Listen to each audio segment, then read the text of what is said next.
I assumed Vivian sued me just to prove she was the winner. The one who kept the Morris name spotless while I lived my quiet life. I thought we were fighting over a few $1,000s and Dad's approval. But when the doors opened and the man in the black suit stepped inside, the judge didn't just pause. He froze. In that silence, I realized my father hadn't left us a will. He had left us a trap. The silence of my apartment in Briar Glen was usually my favorite thing about it. I had spent the last 7 years curating a life that was deliberately small, manageable, and loud only when I wanted it to be. I worked in a cubicle with gray fabric walls, managing billing for a medical equipment company where the biggest crisis was a misprinted invoice or a delivery truck stuck in snow. I drove a sedan that was 6 years old and paid off. I had a cat named Buster who slept 20 hours a day. It was a life designed to be the exact opposite of the one I had left behind in Larkhaven. It was safe. It was mine. But on that Tuesday afternoon, the silence felt heavy. It pressed against my ears as I stood in my narrow hallway, staring at the letter in my hand. The envelope was thick, cream-colored, and textured like fabric. It had a weight to it that utility bills and junk mail never had. The return address was not familiar. It read Vance, Caraway and Associates. I knew what it was before I opened it. There is a specific kind of dread that comes when the past reaches out to touch you, a cold finger running down your spine. My father, Roland Morris, was dead. I did not cry. That was the first thing that struck me. I stood there in my entryway, still wearing my rain boots, listening to the hum of the refrigerator, and I waited for the grief to hit me. It did not come. Instead, I felt a strange, hollow exhaustion. I had mourned the loss of my father years ago, back when he was still alive but had chosen to look right through me as if I were a smudge on a window pane. The letter was formal, brief, and cold. It stated that Roland Morris had passed away peacefully in his sleep at his estate in Larkhaven. It informed me of the date and time of the memorial service.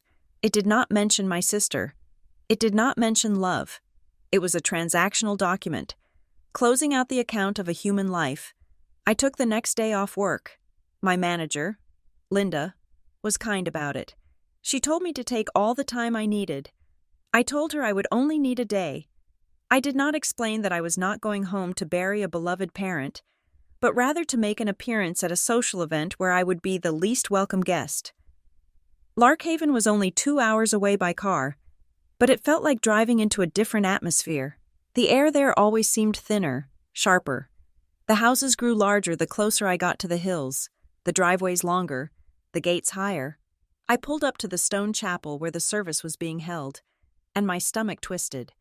I parked my sedan between a black luxury SUV and a vintage sports car that probably cost more than my entire education. I checked my reflection in the rear-view mirror. I was wearing a simple black dress I had bought off the rack at a department store 3 years ago. It fit well enough, but the fabric was synthetic, and I knew that in this crowd, polyester was a sin worse than adultery. I walked up the stone steps. The wind was biting, carrying the smell of damp earth and expensive lilies. Inside, the chapel was full.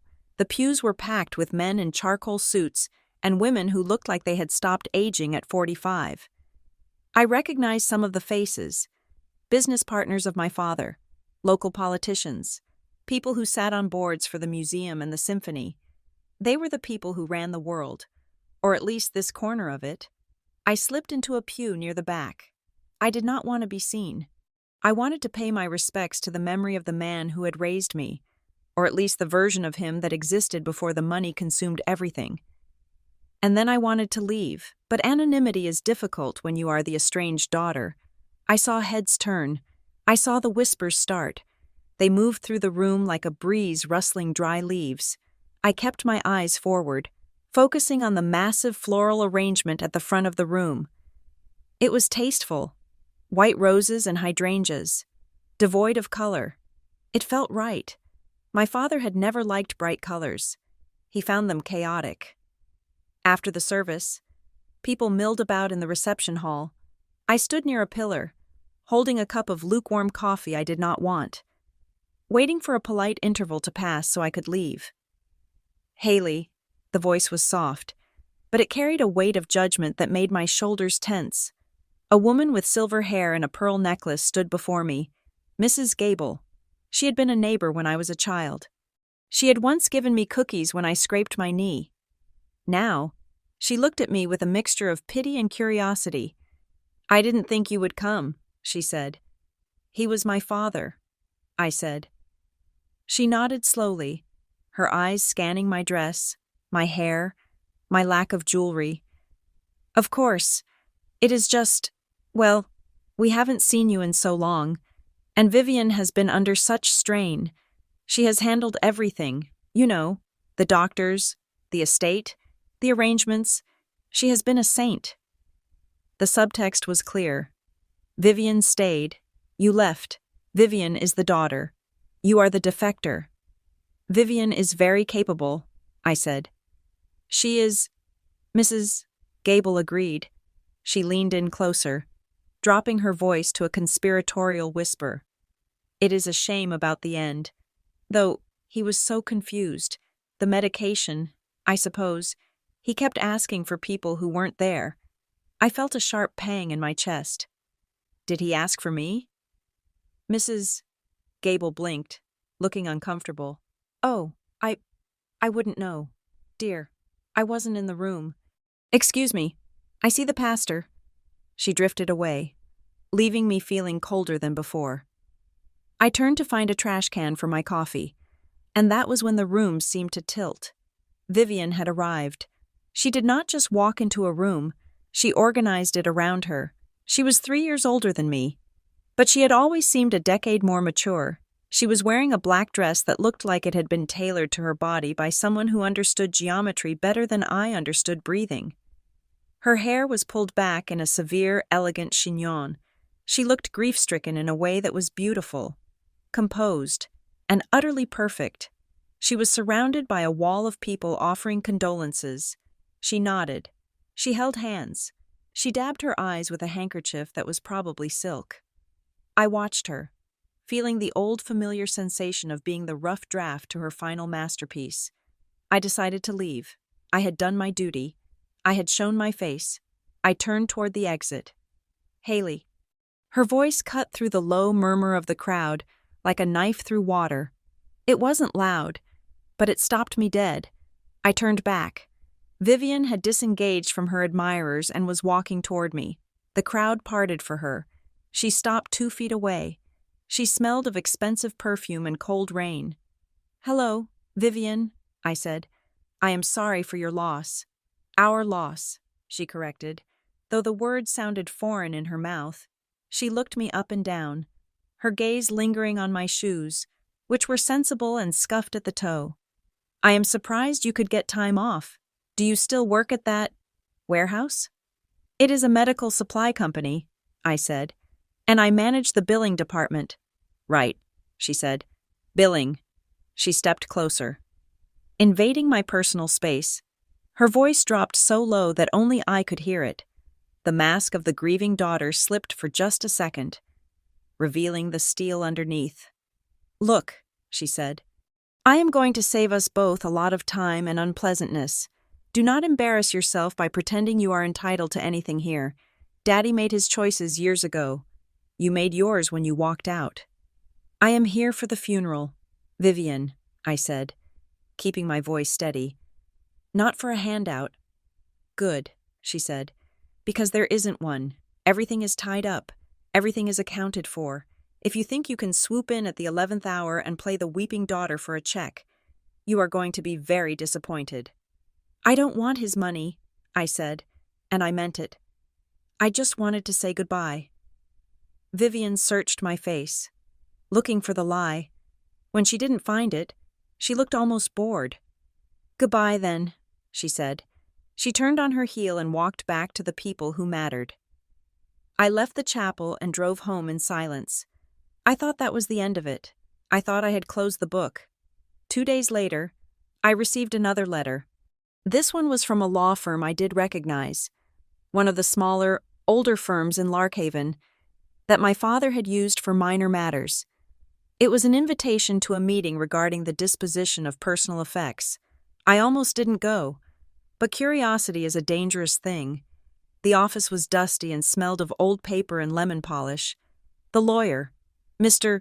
Henderson, was a man in his 70s with liver spots on his hands and a tremor that made his pen shake. He sat behind a desk that looked like a fortress. "Haley," he said, peering at me over his spectacles. "Good to see you. It has been a long time." "It has," I said. "Mr. Henderson, I was under the impression that Vivian was handling everything." "Vivian is handling the estate," he said carefully. "The trusts, the property, the investments, that is all. Centralized. There was no open reading of a will because, technically, there is very little probate property. Your father was a meticulous planner." I nodded. "Trusts. Of course. It was a way to keep everything private, a way to lock the doors before anyone even knew there was a house." "However," Mr. Henderson continued, opening a drawer, "he did leave a few specific instructions regarding personal items, small things, sentimental value." He placed a small velvet pouch on the desk. "This was left for you," he said. I reached out and took the pouch. It was light. I loosened the drawstring and tipped the contents into my palm. It was a key. It was not a shiny, ornate key to a mansion or a safe deposit box. It was an old brass key, tarnished with age. The teeth were worn down, as if it had been used thousands of times. Attached to it was a simple paper tag with a metal rim. On the tag, written in faded black ink, were two letters, H.M. I stared at it. H.M. Haley Morris? Or was it something else? "What is this for?" I asked. "I do not know," Mr. Henderson said. "The instructions were simply to give it to you, nothing else." "No letter? No note?" "Nothing," he said. "Just the key." I squeezed the metal in my hand. It felt cold and hard. It felt like a riddle I didn't have the energy to solve. "Thank you," I said. I drove back to Briar Glen with the key in my pocket. Every time I shifted gears, I could feel it pressing against my thigh. It was a small thing, a piece of junk, really, but it unsettled me. My father was not a man of whimsical gestures. He did not leave mysteries. He left ledgers. He left clear instructions. Why leave me a key that didn't open anything I knew about? I put the key in a bowl on my kitchen counter and tried to forget about it. I went back to work. I entered invoices. I fed my cat. I watched television. 5 days later, on a Tuesday evening, there was a knock at my door. I was heating up leftover lasagna. I wiped my hands on a dish towel and walked to the door, expecting a neighbor or a delivery. A man stood there. He was short, balding, and wearing a windbreaker that was too large for him. He held a large manila envelope. "Haley Morris?" he asked. "Yes?" He thrust the envelope toward me. "You have been served." He turned and walked away before I could even blink. I closed the door and locked it. My heart started to hammer against my ribs. I looked at the envelope. It was thick, heavy. I sat down at my kitchen table and tore it open. State of New York, Hawthorne County Probate Court. Petitioner, Vivian Morris. Respondent, Haley Morris. I scanned the pages, my eyes catching on phrases that made my blood run cold. Petition to invalidate bequest, undue influence, lack of capacity, fraud. I read it again, slower this time. The legal language was dense, but the story it told was clear. Vivian was suing to invalidate a portion of the estate plan. She was claiming that I, Haley Morris, had exerted undue influence over our father in his final months. She was claiming that I had manipulated him into altering his estate. The petition described me as estranged, financially desperate, and unstable. It claimed that I had made secret visits to Larkhaven, which was a lie. It claimed that I had preyed on a confused, dying man to steal assets that rightfully belonged to the family legacy. I dropped the papers on the table. My hands were shaking. I wasn't financially desperate. I paid my bills. I had savings. I wasn't unstable. I had been at the same job for 5 years. I hadn't seen my father in 3 years. How could I have influenced him? But as I read on, the panic shifted from confusion to terror. Vivian wasn't just accusing me of something I didn't do. She was constructing a reality. She had dates. She had witness statements referenced. She had a narrative that made perfect sense if you didn't know the truth. The prodigal daughter returns when the money is on the table. The quiet life in Briar Glen wasn't a choice. It was a failure. And now I was back to cash out. And the worst part? The petition mentioned a significant bequest that I was supposedly trying to steal. I didn't know about any bequest. Mr. Henderson hadn't mentioned money. He had given me a rusty key. I needed a lawyer. The next morning, I called 3 firms in Briar Glen. 2 of them told me they didn't handle probate litigation of this magnitude. The third one told me their retainer was $10,000. I couldn't afford $10,000. I ended up in a small strip mall office on the edge of town, sitting across from a woman named Dana Klein. Dana did not look like the lawyers in Larkhaven. She was wearing a cardigan with a coffee stain on the cuff. Her desk was buried under stacks of files that looked like they were about to slide onto the floor. She had messy curly hair and eyes that were sharp and tired at the same time. She read the petition while I sat there, twisting the strap of my purse. She read fast. Every few minutes, she would hum or make a ticking sound with her tongue. Finally, she dropped the papers onto the pile on her desk. She took off her glasses and rubbed the bridge of her nose. "Okay," she said. "This is aggressive." "I didn't do any of this," I said. My voice sounded thin in the small room. "I haven't seen my father in years. I didn't know he left me anything. I thought he left everything to Vivian." Dana looked at me. "Well, according to this, there is a contested amendment to the trust. Vivian claims you coerced him into signing it 6 months ago." "I was here," I said. "I was at work. I have time cards. I have witnesses." "That is good," Dana said. "We will need those. But that is not what worries me." "What worries you?"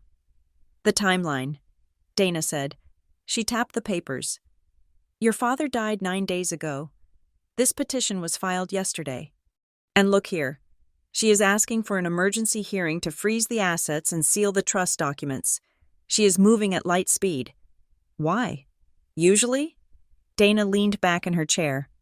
"People move this fast when they are afraid.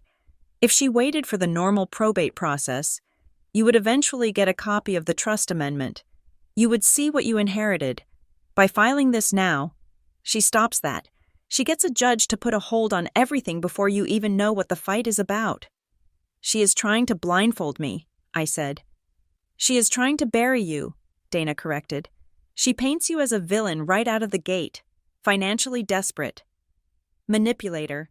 If she gets the judge to buy that narrative in the first hearing, everything you say after that sounds like a lie. It is a character assassination disguised as a lawsuit." I felt a wave of nausea. "I can't fight this. She has money. She has the best lawyers in the state. I have a savings account that barely covers my rent for 6 months." Dana looked at me. Her expression softened. Just a fraction. "Look, I am not big law. I don't have marble floors. But I know a bully when I see one. And this?" She gestured to the paperwork. "This is a bully who is scared." "Scared of what?" "That is the $1,000,000 question," Dana said. "Or maybe the $10 million question. She isn't doing this because she hates you.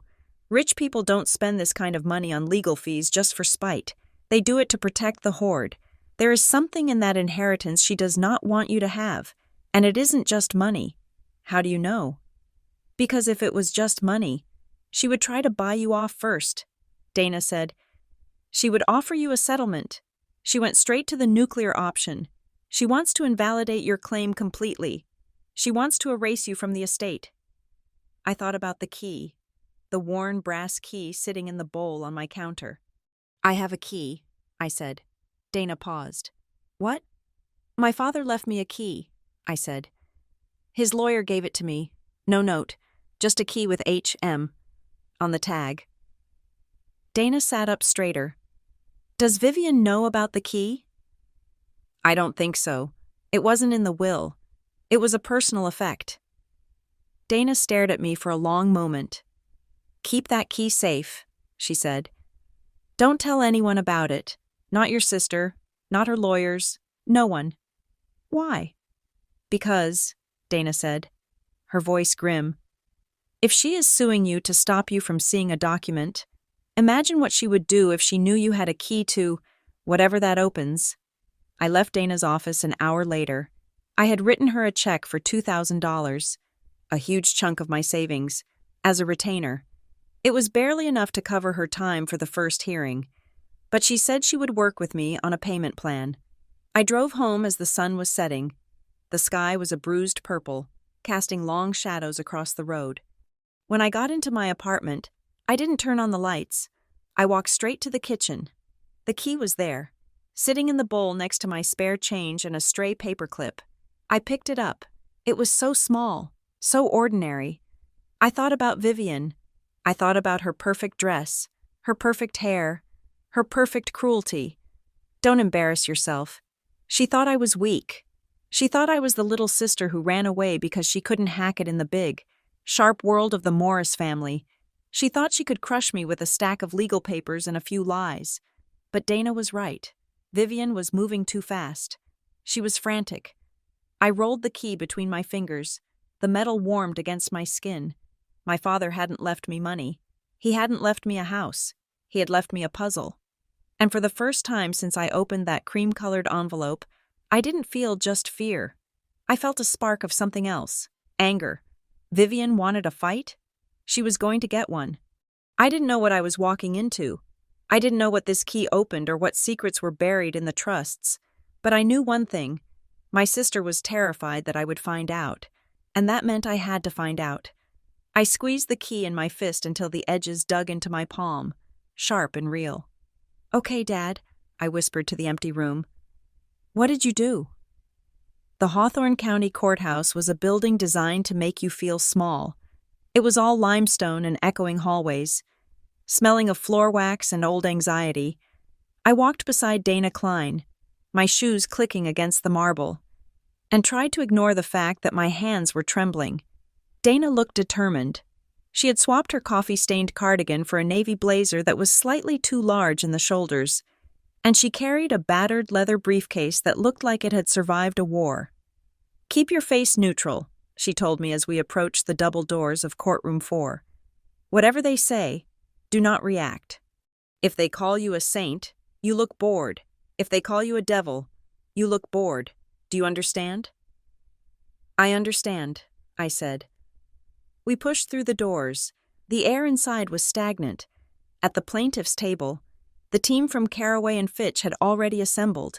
It looked less like a legal team and more like a military formation. There were 3 of them, all men, all wearing suits that cost more than my car. In the center sat the lead attorney, a man named Sterling with silver hair and a face that looked like it had been carved out of expensive soap. And there was Vivian. She sat perfectly still, her back not touching the chair. She wore a charcoal dress with a high collar, her hands folded in her lap. She did not look at me. She did not look at the gallery. She looked at the empty judge's bench as if she were waiting for a servant to bring her tea. I sat down next to Dana. The wood of the table was cold under my wrists. All rise, the bailiff announced. Judge Holloway entered. He was a heavy-set man with a flushed face and an expression of permanent irritation. He sat down, shuffled a stack of files, and peered over his reading glasses. Matter of the estate of Roland Morris, he grumbled. We are here on an emergency petition to freeze assets and invalidate a trust amendment. Mr. Sterling, you are moving party. You have 5 minutes to tell me why the sky is falling. Sterling stood up. He buttoned his jacket with a fluid, practiced motion. Your Honor, Sterling began, his voice a rich baritone that filled the room. We are here to protect the integrity of a legacy. My client, Vivian Morris, has been the sole caretaker of her father and his estate for the past 5 years. She managed his care. She managed his affairs. She was, for all intents and purposes, his right hand. He paused, turning slightly to gesture toward me. though he didn't make eye contact. It was a dismissal, not an acknowledgement. The respondent, Ms. Haley Morris, has been absent for nearly a decade. She chose to sever ties with the family. She has lived in Briar Glen, working a low-income job, with no involvement in the family business or her father's life. Yet, in the final months of Roland Morris's life, when his cognitive faculties were in decline, we believe a sudden and secretive change was made to the estate plan, a change that diverts significant assets into a vehicle known as the Greylock Stewardship Trust. With the respondent named as a primary beneficiary, I felt a jolt in my chest. Greylock Stewardship Trust. I had never heard of it. We are not talking about a sentimental bequest, Your Honor, Sterling continued. We are talking about a transfer of control that threatens the stability of the entire estate. Ms. Morris is financially unstable. She has no experience in asset management. Her sudden reappearance in the legal documents, if not in person, suggests undue influence. We are asking the court to seal the trust instruments and freeze all distributions until we can prove that this amendment was the product of manipulation. Objection, Dana said. Standing up, she didn't have Sterling's polish, but her voice was sharp. Counsel is testifying. There is no evidence of manipulation. There is no evidence of cognitive decline, and describing my client as financially unstable because she works for a living is frankly insulting. It goes to motive. Your Honor, Sterling said smoothly, when a prodigal child returns only after the parent is unable to defend himself, one has to ask why. I never returned, I whispered. Quiet, Dana murmured to me, then, louder, to the judge. Your Honor, my client has not seen the documents Mr. Sterling is referencing. We have been served with a petition that seeks to strip her of an inheritance she didn't even know she had. We are operating in the dark.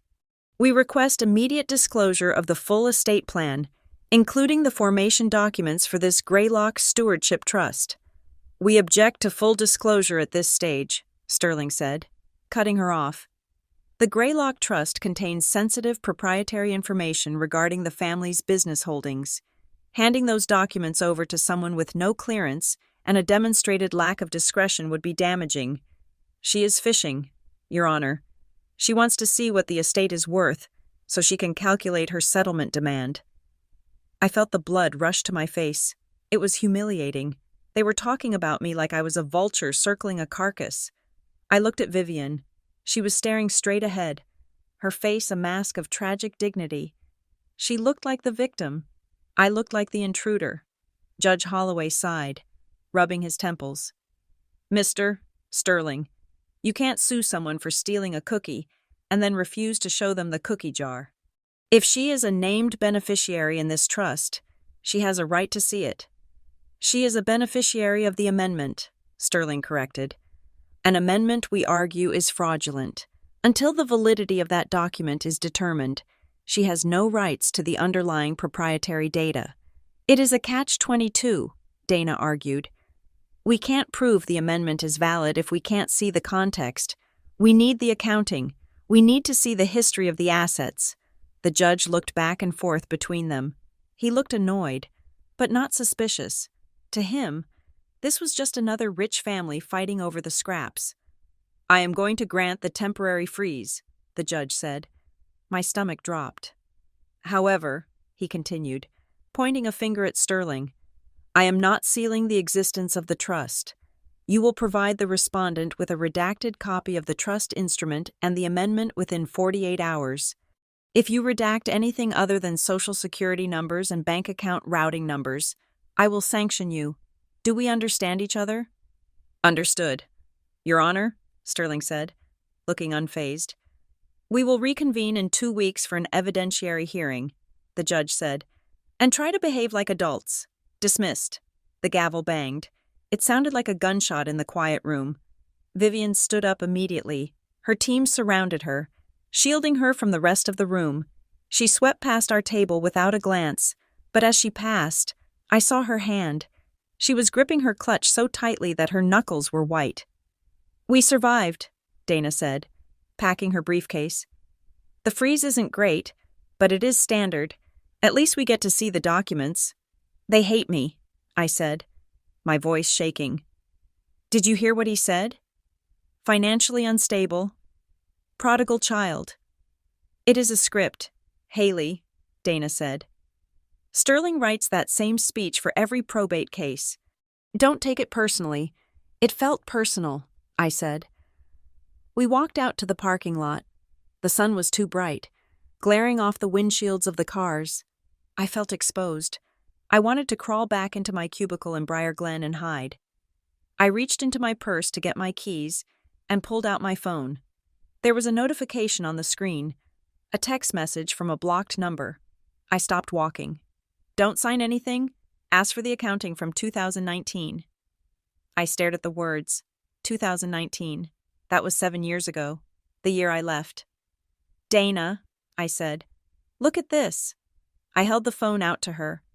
As she leaned in to look, the screen flickered, the message dissolved, pixelating into nothingness, leaving only my empty inbox.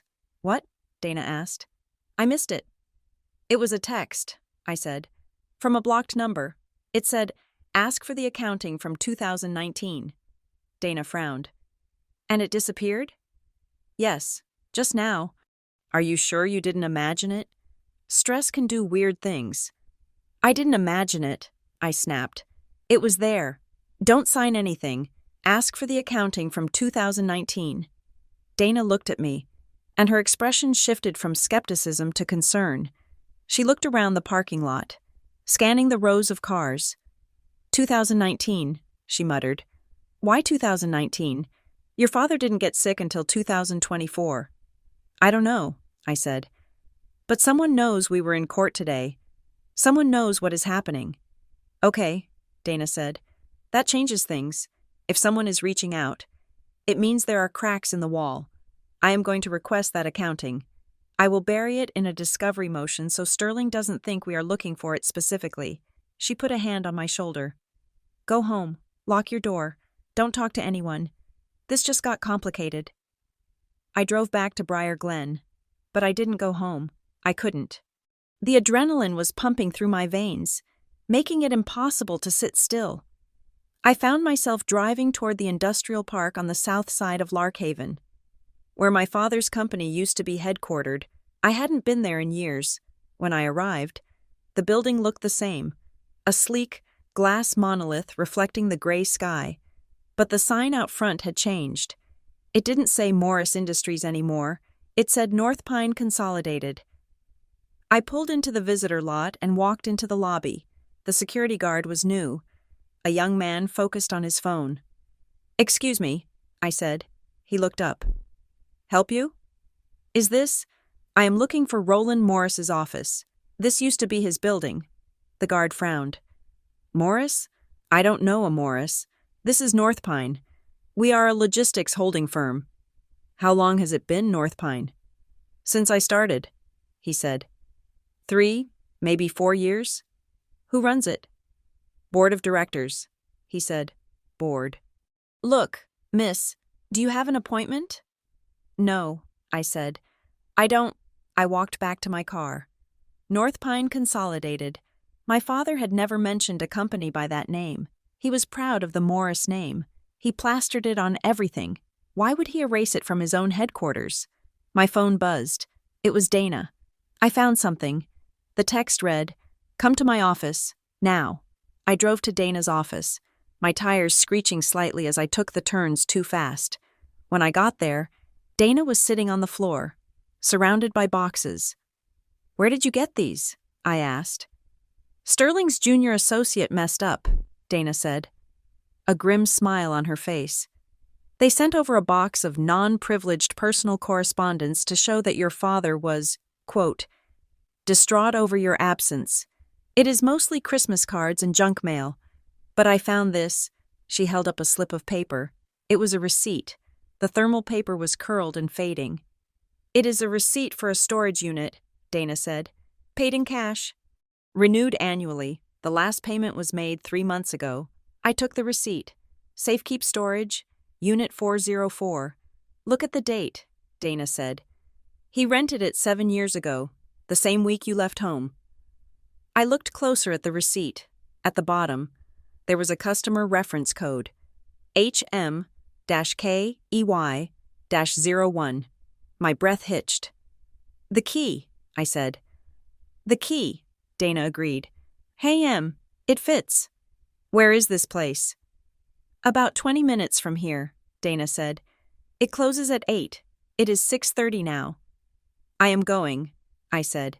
I can't go with you, Dana said. If I go, and we find something, I become a witness. I can't be your lawyer and your witness. You have to do this, but keep me on the phone. I drove to Safekeep Storage in a daze. It was a rundown facility near the highway, surrounded by a chain-link fence topped with razor wire. The orange sun was sinking below the horizon, casting long, skeletal shadows across the rows of metal doors. I punched in the gate code listed on the receipt. The gate groaned and slid open. Unit 404 was in the back, in a row that backed up against a drainage ditch. It was quiet. The only sound was the hum of the highway and the crunch of gravel under my boots. I stood in front of the orange metal door.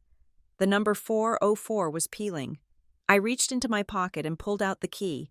The brass felt warm. H.M. Haley Morris? Or his money? Or hidden memory?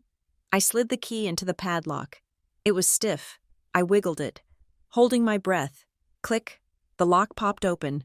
I pulled the lock free and grabbed the handle of the door. I heaved it upward. The door rattled and rolled up into the ceiling with a sound like a crash of thunder. I stared into the darkness. The unit was small, maybe 5 feet by 5 feet. It smelled of dust and dry paper. It was empty, except for a single metal shelving unit in the center. On the shelf sat 3 things: a gray metal lockbox, a stack of manila folders, and a plastic bag, the kind police use for evidence, containing a small digital recorder. I stepped inside. I felt like I was trespassing on a ghost. I picked up the folders first. They were heavy. I opened the top one. It wasn't a diary. It wasn't a confession. It was a ledger. Rows and rows of numbers, dates, amounts, wire transfer, Cayman, wire transfer, Zurich, entity transfer to North Pine. I flipped the pages. There were internal memos, printed on plain paper with no letterhead. To R. M. From S. V. Subject: the transition. Roland: the liquidity issue is resolved. The assets have been moved to the Greylock structure. The family cannot access them without the dual keys. If Vivian pushes for the audit, she will trigger the failsafe. We need to ensure the silence holds. I felt a chill that had nothing to do with the evening air. S. V. Who was S. V? I looked at the amounts. We weren't talking about thousands. We were talking about millions. Tens of millions, moving through shell companies like water through a sieve, and every single document was signed off by my father. But the signature was shaky, different from the bold flourish I remembered from my childhood. I opened the lockbox. It was unlocked. Inside were more papers, bank statements from institutions I had never heard of, and a list of names. Some were crossed out. I picked up the evidence bag with the recorder. Through the clear plastic, I could see it was an old model, cheap and plastic. There was a piece of masking tape on the back with a date written on it. November 2nd, 2025. 3 months before he died. I didn't play it. Not there. I felt exposed. The back of my neck prickled. I felt like someone was watching me from the shadows of the storage units. I grabbed the lockbox, the folders, and the recorder. I threw them into the passenger seat of my car and locked the doors. I drove until I was 3 towns over, until I found a brightly lit diner with a lot of trucks out front. I went inside, ordered a coffee, and sat in the back booth. I called Dana. I found it, I whispered. What is it? Dana asked immediately. It is not an inheritance, I said. It is a record. A record of what? Of money moving, I said. Millions of dollars, hidden in this North Pine company, and a trust called Greylock. Dana, there are memos here. They mention Vivian. What do they say? They say, If she pushes for an audit, she will trigger a failsafe. They say the assets were moved to keep them away from the family. I looked at the stack of papers on the table. The numbers blurred. I don't understand, I said. Vivian is suing me because she thinks I manipulated Dad into giving me money, but these papers, they make it look like Dad was hiding the money from her.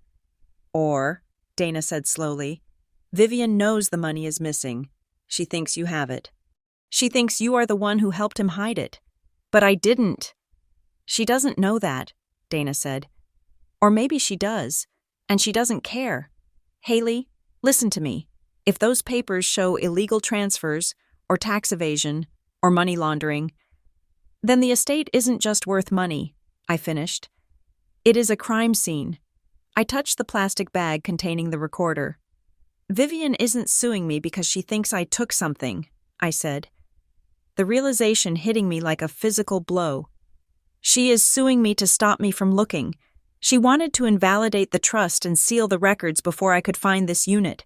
She knew he hid something, Dana corrected. She probably didn't know where. That lawsuit is a fishing expedition. Haley, she is trying to shake the tree to see what falls out. Well, I said, looking at the gray metal box.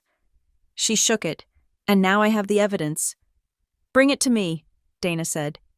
Tomorrow morning, first thing, do not go home. Stay at a motel. Pay cash. Dana, I said, am I in danger? There was a long silence on the line. I don't know, she said finally. But people don't hide $10 million because they feel safe. I hung up. I sat in the booth, staring at the recorder. I knew I shouldn't listen to it yet. I knew I should wait for Dana, but I couldn't help it.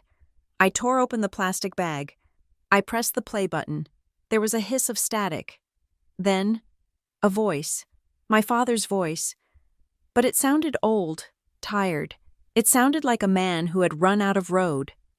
This is Roland, the voice rasped. If you are listening to this, then I am gone, and if you have the key, then you are the one person I hoped could stay out of this. Haley, I am sorry. I tried to build a wall to keep the rot out, but the rot was already inside the house.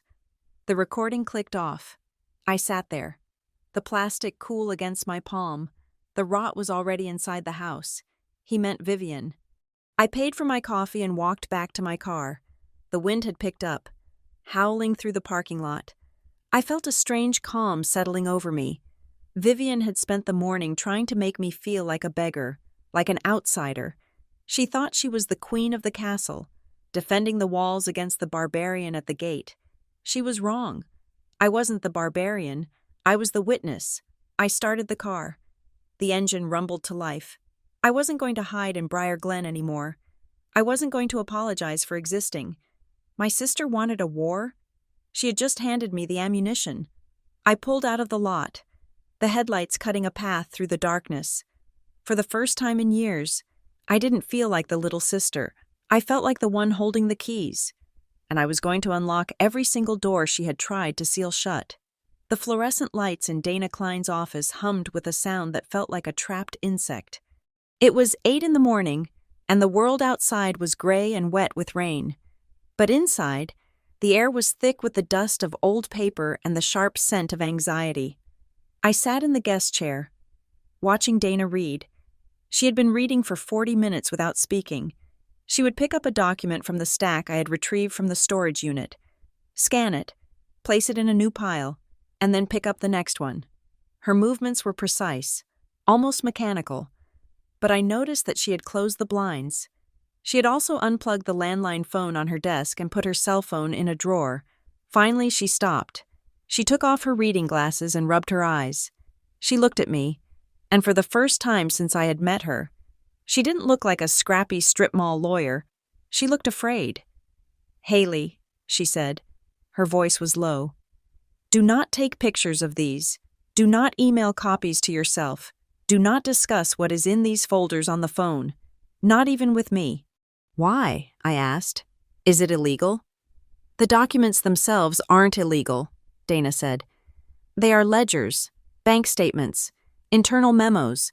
But what they describe, She tapped a finger on a stack of wire transfer confirmations. This is a shell game, a massive one. Money is moving from Morris Industries accounts into this North Pine consolidated entity, and then it vanishes into offshore trusts. We are talking about tens of millions of dollars over a period of 7 years. My father signed them, I said. I saw his signature. He signed them, Dana agreed. But look at the dates. The transfers ramp up significantly in 2024, right when his health started to decline. And look who countersigned the internal authorizations. She turned a document toward me. Under my father's shaky scrawl was a second signature. Neat and precise. S. Vane. Who is S. Vane? I asked. I don't know yet, Dana said. But he is listed here as the trustee of the Greylock Stewardship Trust, the same trust Vivian is trying to lock you out of. Dana stood up and paced the small room. If Vivian knows you have these, she will go nuclear. That is why she filed the emergency petition. She wasn't trying to stop you from inheriting money. She was trying to stop you from getting legal standing to demand these records. She thinks I helped him hide it, I said. That is what the lawsuit says. Undue influence. No, Dana said sharply. That is what the lawsuit says. But lawyers lie in pleadings all the time. It is a strategy. If she paints you as the thief, then any evidence you find looks like you are trying to cover your tracks or plant false information. She is inoculating the court against you. I felt a cold knot tighten in my stomach. I reached into my bag and pulled out the digital recorder. I haven't listened to all of it, I said. Just the beginning. Dana sat back down. Play it. I pressed the button. The static hissed, filling the small room, and then my father's voice broke through. It was a ghost in the machine, raspy and breathless, stripping away the years of silence between us. This is Roland, the recording said. If you are listening to this, then I am gone, and if you have the key, then you are the one person I hoped could stay out of this. Haley, I am sorry. I tried to build a wall to keep the rot out, but the rot was already inside the house. I watched Dana's face. She was staring at the recorder, intense and unblinking. I have executed a separation plan, my father continued. The assets in North Pine are not to be touched by the family office. They are firewalled. I have left instructions with Silas Vane. He holds the side letter. He knows the triggers. There was a pause, the sound of labored breathing, and the clink of a glass being set down on a hard surface. Vivian is ambitious, he said. I admired that once. But ambition without a moral compass is just hunger. She has been asking questions, pushing for access to the stewardship accounts. If she finds them, she will drain them. She will turn it into a weapon to expand, to crush competitors. That money was never meant for aggressive acquisition. It was meant for preservation. His voice dropped, becoming almost a whisper, intimate and terrified. If Vivian is the one pushing this, she has already crossed lines I hoped she wouldn't. Do not let her near the Greylock instrument. If she takes control, she won't just ruin the company, she will ruin herself.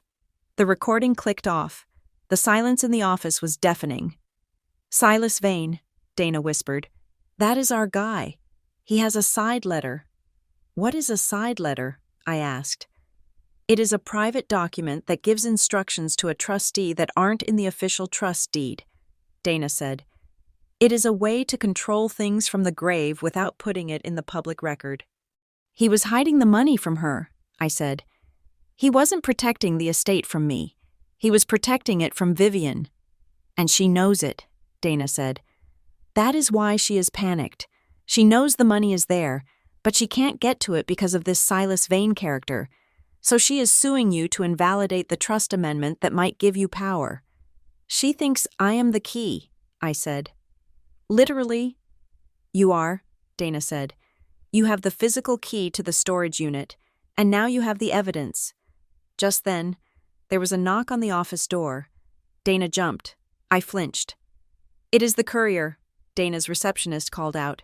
Package for you, Dana. Dana opened the door a crack, took the envelope, and locked it again. She ripped it open. It was a letter on heavy bond paper with the Caraway and Fitch letterhead. She read it quickly, her eyebrows shooting up. "Well," she said, "that didn't take long. What is it?" "A settlement offer," Dana said. She tossed the letter onto the desk. "They want to make this all go away." I picked it up. The language was flowery and polite, a stark contrast to the vicious accusations in the lawsuit. In the interest of family harmony, to avoid the trauma of prolonged litigation, they are offering you $50,000, Dana said. $50,000? I repeated. It was more money than I made in a year. Tax-free, Dana added. But look at the conditions. I read the bullet points. 1. Respondent agrees to withdraw any and all claims to the estate. 2. Respondent agrees to a permanent injunction against contacting any financial institutions associated with the estate. 3. Respondent waives all rights to demand an accounting of the estate's assets. 4. Respondent agrees to a strict non-disclosure agreement regarding the existence of the settlement and any information regarding the estate. They want to buy my silence, I said. For $50,000, Dana scoffed. Haley, if they are offering 50, it means you are worth $5 million. Or 50 million. This is an insult. It is hush money. And it is cheap hush money at that.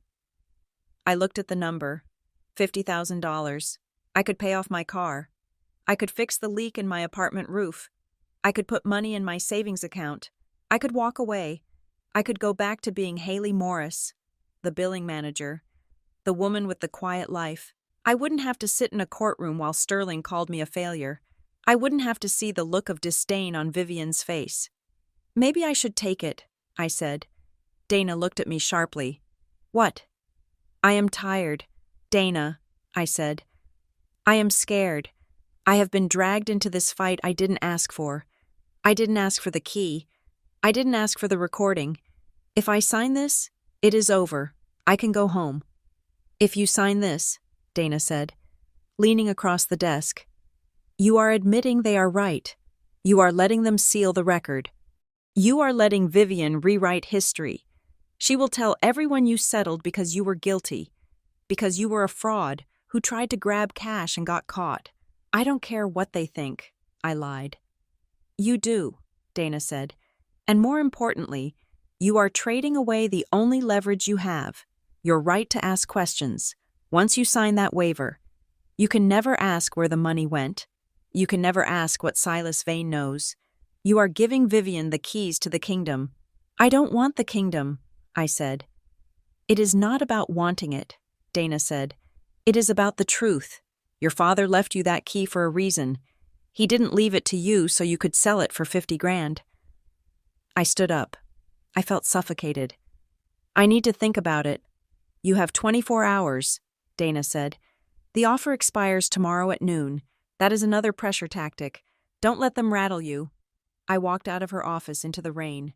I needed to talk to someone who wasn't a lawyer. I needed Mara. Mara Ellison met me at a diner halfway between Dana's office and my apartment. We had been friends since college. She was a nurse, practical and unshakable, the kind of person who could hold a bleeding wound together with one hand and eat a sandwich with the other. I told her everything, the storage unit, the recording, the $50,000. Mara stirred her coffee, watching me over the rim of her mug. So, she said, you are going to take the money? I am thinking about it, I said. It is a lot of money, Mara, and I hate this. I hate being the one who causes problems. All my life, I was the messy one. Vivian was the perfect one. If I fight this, I am just proving them right. I am the drama queen coming back to wreck the family. Stop, Mara said. She put her spoon down with a clatter. Listen to yourself. What?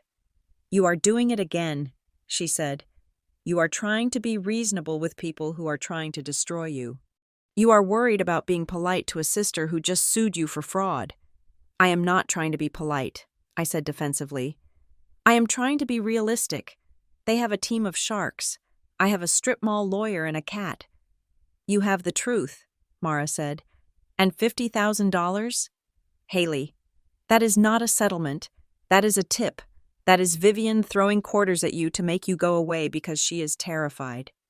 "She didn't look terrified in court," I said. "She looked perfect." "That is her job," Mara said. "She has been performing perfect since she was 12. But you said the recording said she crossed lines?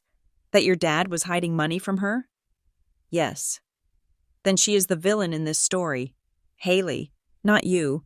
But if you take that money, you are agreeing to be the villain. You are agreeing to be the greedy little sister who took a payoff." I looked down at my hands.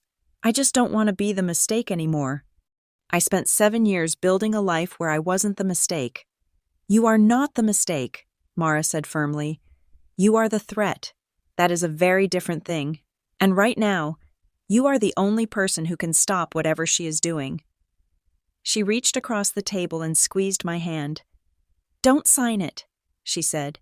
"Make her sweat. Make her tell you the truth. You owe that to yourself, and maybe you owe it to your dad, too. Even if he was a jerk." I drove back to Dana's office that afternoon. The rain had stopped, but the sky was still heavy and gray. "I am not signing it," I told Dana. Dana let out a breath she seemed to have been holding for hours. "Good, because I already drafted a counter-motion." She handed me a document. "Motion to compel disclosure." "We are rejecting the settlement," Dana said, "and we are demanding the production of the Greylock Trust instrument and the full accounting of North Pine Consolidated starting from the year 2019. 2019, I said. "The year in the text message." "Exactly," Dana said. "If the anonymous texter is right, that is when the money started moving. We are going to ask for it specifically. It tells them we know something." Dana filed the motion electronically while I sat there. I felt a strange mixture of nausea and thrill. I had just turned down $50,000. I had just declared war. The response from Carraway and Fitch was almost instantaneous. Within an hour, they had filed an objection. Petitioner objects to the request as overly broad, unduly burdensome, and irrelevant to the matter at hand. The North Pine Consolidated entities are private holdings distinct from the estate. The respondent is engaging in a fishing expedition designed to harass the petitioner. "They are panicking," Dana said, reading the objection on her screen. "They responded too fast. They didn't even take time to cite case law. They just said no as loudly as they could." Dana picked up her phone to call the court clerk to schedule a hearing on our motion. She spoke in her professional voice, polite and firm. "Yes, Brenda, I see the objection. Yes, we would like to be heard on it. Thursday? Okay." Dana listened for a moment, her face darkening. "I see," she said. "Thank you for telling me, Brenda. I appreciate it." She hung up and looked at me.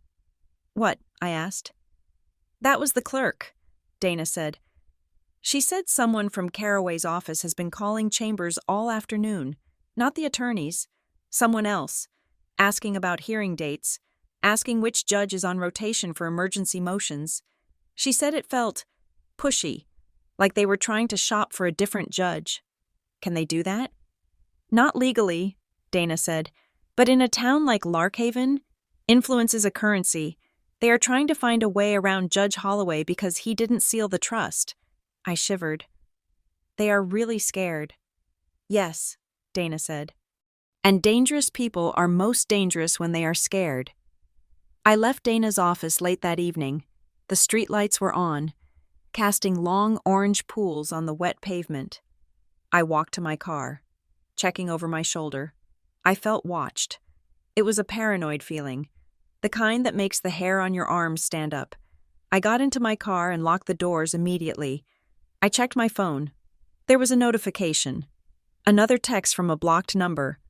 My heart hammered against my ribs. I opened it. "He wasn't protecting you. He was protecting the estate from her. Look at North Pine's vendor list." I stared at the screen. The message stayed there for 10 seconds, glowing in the dark car. "Look at North Pine's vendor list." I fumbled for the screenshot buttons, my fingers clumsy. Just as I pressed them, the message vanished. The screen blinked and returned to my home screen. Damn it, I hissed. But I had seen it. Vendor list. I grabbed the stack of folders from the passenger seat, the ones I was supposed to be keeping secret. I turned on the overhead light in the car. I dug through the papers until I found the folder labeled North Pine, Accounts Payable. I opened it. It was a list of companies that North Pine paid money to. Vendors, consultants, service providers. I scanned the names. Most were generic. Apex Logistics, Tri-State Shipping, Global Tech Solutions. But then I saw a name that appeared over and over again. Obsidian Consulting Group. They were paid $50,000 a month, every month, for strategic advisory services. I looked at the address listed for Obsidian Consulting Group. It was a PEO box in a town called Oakhaven. Oakhaven was a tiny hamlet in the middle of nowhere, about an hour north. There were no office buildings in Oakhaven. There were only farms and a few gas stations. Why was a multi-million-dollar holding company paying $50,000 a month to a consultant in a farm town? And then the realization hit me. It wasn't about the money being wasted. It was about where the money was going. I thought about the lawsuit, undue influence, financial desperation. Vivian wasn't just trying to hide the money. She was trying to frame me. If I demanded an accounting, and these payments to Obsidian came to light, she wanted to be able to say, Haley set that up.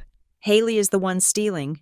She needed a judgment against me now, a judgment that said I was a liar and a manipulator, so that if I ever pointed to Obsidian Consulting and said, hey, look at this, the court would say, we don't believe you. You are the greedy sister. It was a trap, a perfect, legal trap. I sat in my car. The rain starting to tap against the roof again. I felt a cold clarity wash over me. They thought I was weak. They thought I would take the $50,000 and run back to my cat and my billing invoices. They thought I was the same Haley who had left 7 years ago because she couldn't handle the pressure. But I wasn't that Haley anymore. I looked at the vendor list again. Obsidian Consulting Group. Okay, I said aloud. You want to play hide and seek? Let's play. I put the car in gear. I wasn't going home. I was going to find out who, or what, Obsidian Consulting Group was. And I wasn't going to let my sister win without a fight that would burn the whole house down. I dialed Dana. Don't go home, I said when she answered. I have a lead. And Dana? We are going to need more than a motion to compel. We are going to need a forensic accountant. Haley, Dana warned, be careful. I am done being careful, I said. I am being a Morris. The rain had returned to Larkhaven, turning the city into a watercolor painting of gray and charcoal. I sat in Dana Klein's office, watching her pace back and forth in front of a whiteboard covered in sticky notes. The air smelled of stale coffee and the ozone scent of a laser printer that had been running for 2 hours straight. Obsidian Consulting Group, Dana said, tapping a marker against the board. It sounds impressive, doesn't it? It sounds like a firm that handles high-level corporate strategy. It sounds like a company that deserves to be paid $50,000 a month. But it isn't, I said. No, Dana said. It is a ghost. She pulled a sheet of paper from a folder and slapped it onto the desk. It was a printout of a Google Maps street view. I ran the address from the vendor list, Dana said. It is in Oakhaven. Do you know what is at that address? I looked at the photo. It was a small, dilapidated strip mall with a laundromat, a liquor store, and a place called Pack and Ship. It is a rental mailbox, I said. Correct, Dana said. Box number 312. That is Obsidian Consulting Group. We are looking at a shell company, Haley. North Pine Consolidated is funneling $600,000 a year into a mailbox in a town with more cows than people. And there is no website, no LinkedIn profiles for employees, no state incorporation records other than a registered agent service. Who owns it? I asked. That is the question, Dana said. The ownership is buried under layers of LLCs. But here's the kicker. I cross-referenced the invoice dates from your lockbox with the withdrawals from the Morris Industries main accounts. She drew a line on the whiteboard connecting 2 dates. Every time Morris Industries transferred capital to North Pine, North Pine cut a check to Obsidian within 48 hours. Dana said, "It is a pass-through. They are washing the money. They move it out of the legitimate company, through the holding company, and into the ghost company. And from there, it probably goes offshore." "And my father signed off on it," I said, feeling a heavy weight in my chest. "He signed the transfers to North Pine," Dana corrected. "But the checks to Obsidian? The ghost payments? Those were authorized by a digital signature, authorized representative." "Vivian?" "Maybe," Dana said. "Or maybe this Silas Vane character. But here is why this matters for the lawsuit. If Vivian is the one controlling Obsidian, then she is stealing from the estate she claims she is protecting. And if she is stealing, she needs to cover her tracks. She needs to close the estate quickly before anyone looks too closely at the books." "That explains the rush," I said. "It explains part of it," Dana said. "But I found something else this morning. I pulled Vivian's public financial records, real estate filings, UCC liens, public stuff." She slid another document toward me. It was a filing from a bank I recognized. "3 months ago," Dana said, "Vivian took out a personal loan for $2 million. It is a bridge loan, high interest, short term." "What did she use as collateral?" "Her anticipated interest in the estate of Roland Morris," Dana said. "She leveraged her inheritance before she even got it. She bet on winning. Haley, she spent the money before the check cleared. And that loan? It comes due in 60 days. I stared at the paper. "She is broke." "She is illiquid," Dana said. "She has the big house and the fancy car and the clothes, but she is drowning in debt. She needs the estate to settle immediately so she can pay off that loan. If this drags on for a year, if we force a full accounting, the bank calls the loan. She loses her house. She loses her status. She isn't just fighting for the money," I realized. "She is fighting for her life. She is fighting for her reputation," Dana said. "Which, for someone like Vivian, is the same thing as her life." The realization made me feel cold. Vivian wasn't just a bully, she was a cornered animal, and cornered animals bite. 2 days later, we were scheduled for a deposition. Vivian had been subpoenaed to give testimony regarding the petition to invalidate the trust amendment. The deposition was held at the offices of Caraway and Fitch. It was a glass tower in downtown Larkhaven, the kind of building where the elevators moved so smoothly you didn't know you were ascending until your ears popped. The conference room was vast, with a table made of polished mahogany that looked like a frozen lake. Vivian sat at the far end, flanked by Sterling and 2 junior associates. She looked impeccable in a cream-colored suit. Her hair pulled back so tightly it pulled the skin of her temples taut. The deposition lasted for 4 hours. Sterling objected to almost every question Dana asked. He objected to form. He objected to relevance. He argued that asking about Vivian's personal finances was harassment. Vivian sat through it all with a face like marble. She answered in monosyllables. Yes, no, I do not recall. She was a statue of aggrieved dignity. When Dana asked about North Pine Consolidated, Vivian blinked. It was the only crack in her armor. "I am not familiar with the day-to-day operations of every subsidiary," Vivian said, her voice cool. "My father had many business interests." "Are you aware of an entity called Obsidian Consulting?" Dana asked. "Objection," Sterling barked. "Beyond the scope." "I am not aware," Vivian said, her eyes fixing on a point on the wall behind me. We took a break at 2:00. Dana stayed in the room to argue with Sterling about the objections. I needed air. I walked out into the hallway. The corridor was lined with abstract art and floor-to-ceiling windows overlooking the city. I stood by the glass, looking down at the traffic crawling like beetles on the wet pavement. "You look tired." I turned. Vivian was standing there. She had followed me out. The lawyers were still arguing inside. It was just us. "I am tired," I said. "This is exhausting. Vivian, for both of us." "It doesn't have to be," she said. She walked closer, her heels silent on the plush carpet. You could end this. You could take the settlement. I instructed Sterling to raise the offer to $75,000. That is a lot of money for someone in your position. My position? I asked. You know what I mean, she said. You have bills, Haley. You have that sad little apartment. Why drag this out? You are only going to lose. I don't think I am, I said. I know about the loan. Vivian, I know about the $2 million. Her face tightened. For a second, she looked like she might slap me. Then, the mask slipped. It didn't fall off, but it shifted. Underneath the arrogance, I saw something raw and ugly. You think you are so clever, she hissed. You come back here after 7 years of silence and think you understand how this works? You think you can just walk in and claim a piece of him? He was my father, too, I said. He was my father, she snapped. Her voice cracked, loud enough to echo in the hallway. I was the one who drove him to chemotherapy. I was the one who sat with him when he forgot what year it was.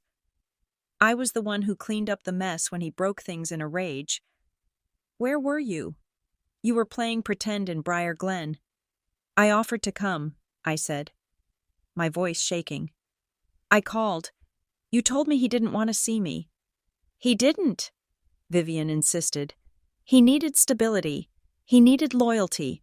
He didn't need his runaway daughter coming back to alleviate her guilt. Is that what you think this is? Guilt? I know what this is, Vivian said. She stepped closer, invading my space. You stole him, Haley. At the very end, you stole him. I wasn't even there. You didn't have to be, she cried. He spent his last weeks talking about you, asking where you were, asking if you had the key. He looked at me, the one who was feeding him, and he asked for Haley. Do you have any idea what that feels like? To give everything to someone and have them look right through you to find the person who abandoned them? I stared at her. The anger in her eyes was wet and shining. He called me, I whispered. That is what you are mad about. Not the money, not the trust. You are mad because he called me. He was confused, Vivian said. Regaining her composure with a visible effort, she smoothed the front of her jacket. He was medicated. He didn't know what he was doing. That is why I am fixing it. I am correcting the mistake. You are rewriting the will because you are jealous, I said. I am protecting the legacy, she said coldly. The Morris name means something. It belongs to the people who stayed. It belongs to me, not to you, never to you. She turned and walked back into the conference room. I stood there, trembling. I realized then that I could never negotiate with her. This wasn't a business dispute. It was an exorcism. Vivian had built her entire identity on being the dutiful heir, the one who stayed, the one who deserved the crown. The fact that our father had reached out to me, the fact that he had trusted me with the key and the truth, shattered her world. Anything that challenged her ownership of him felt like annihilation. She would burn the estate to the ground before she let me have a piece of his love. We went back into the room. The deposition continued. But I barely heard it. I kept seeing the look in Vivian's eyes, the desperate, hungry possession. Later that afternoon, back at Dana's office, we were reviewing the documents Vivian's team had produced during the deposition. Dana was going through the petition filing again, looking for leverage. Suddenly, she stopped. She held a page up to the light. That is odd, she muttered. What? I asked. This signature page, Dana said. This is the document they claim your father signed 3 years ago, revoking the previous trust structure. Okay. Look at the footer, Dana said. She pointed to the tiny text at the bottom of the page. Law firms use document management software.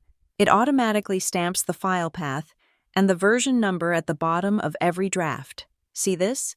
C-drive-users-admin-docs-Morris.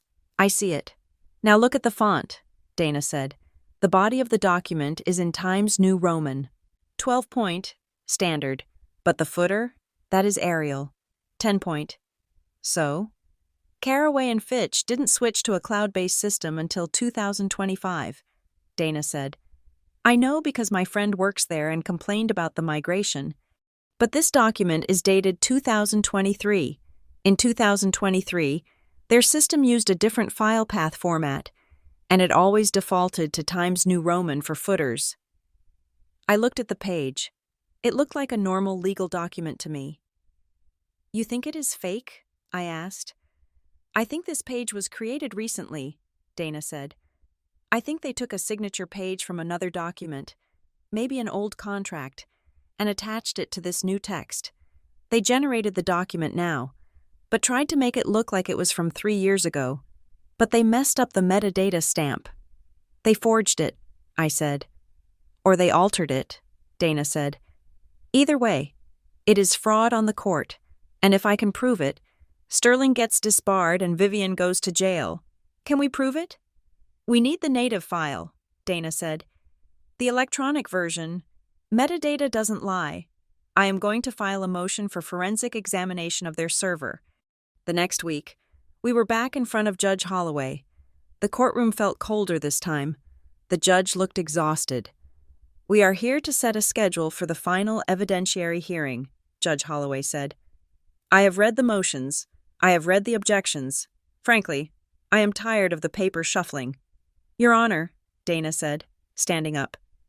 We have identified a significant discrepancy in the petitioner's exhibits.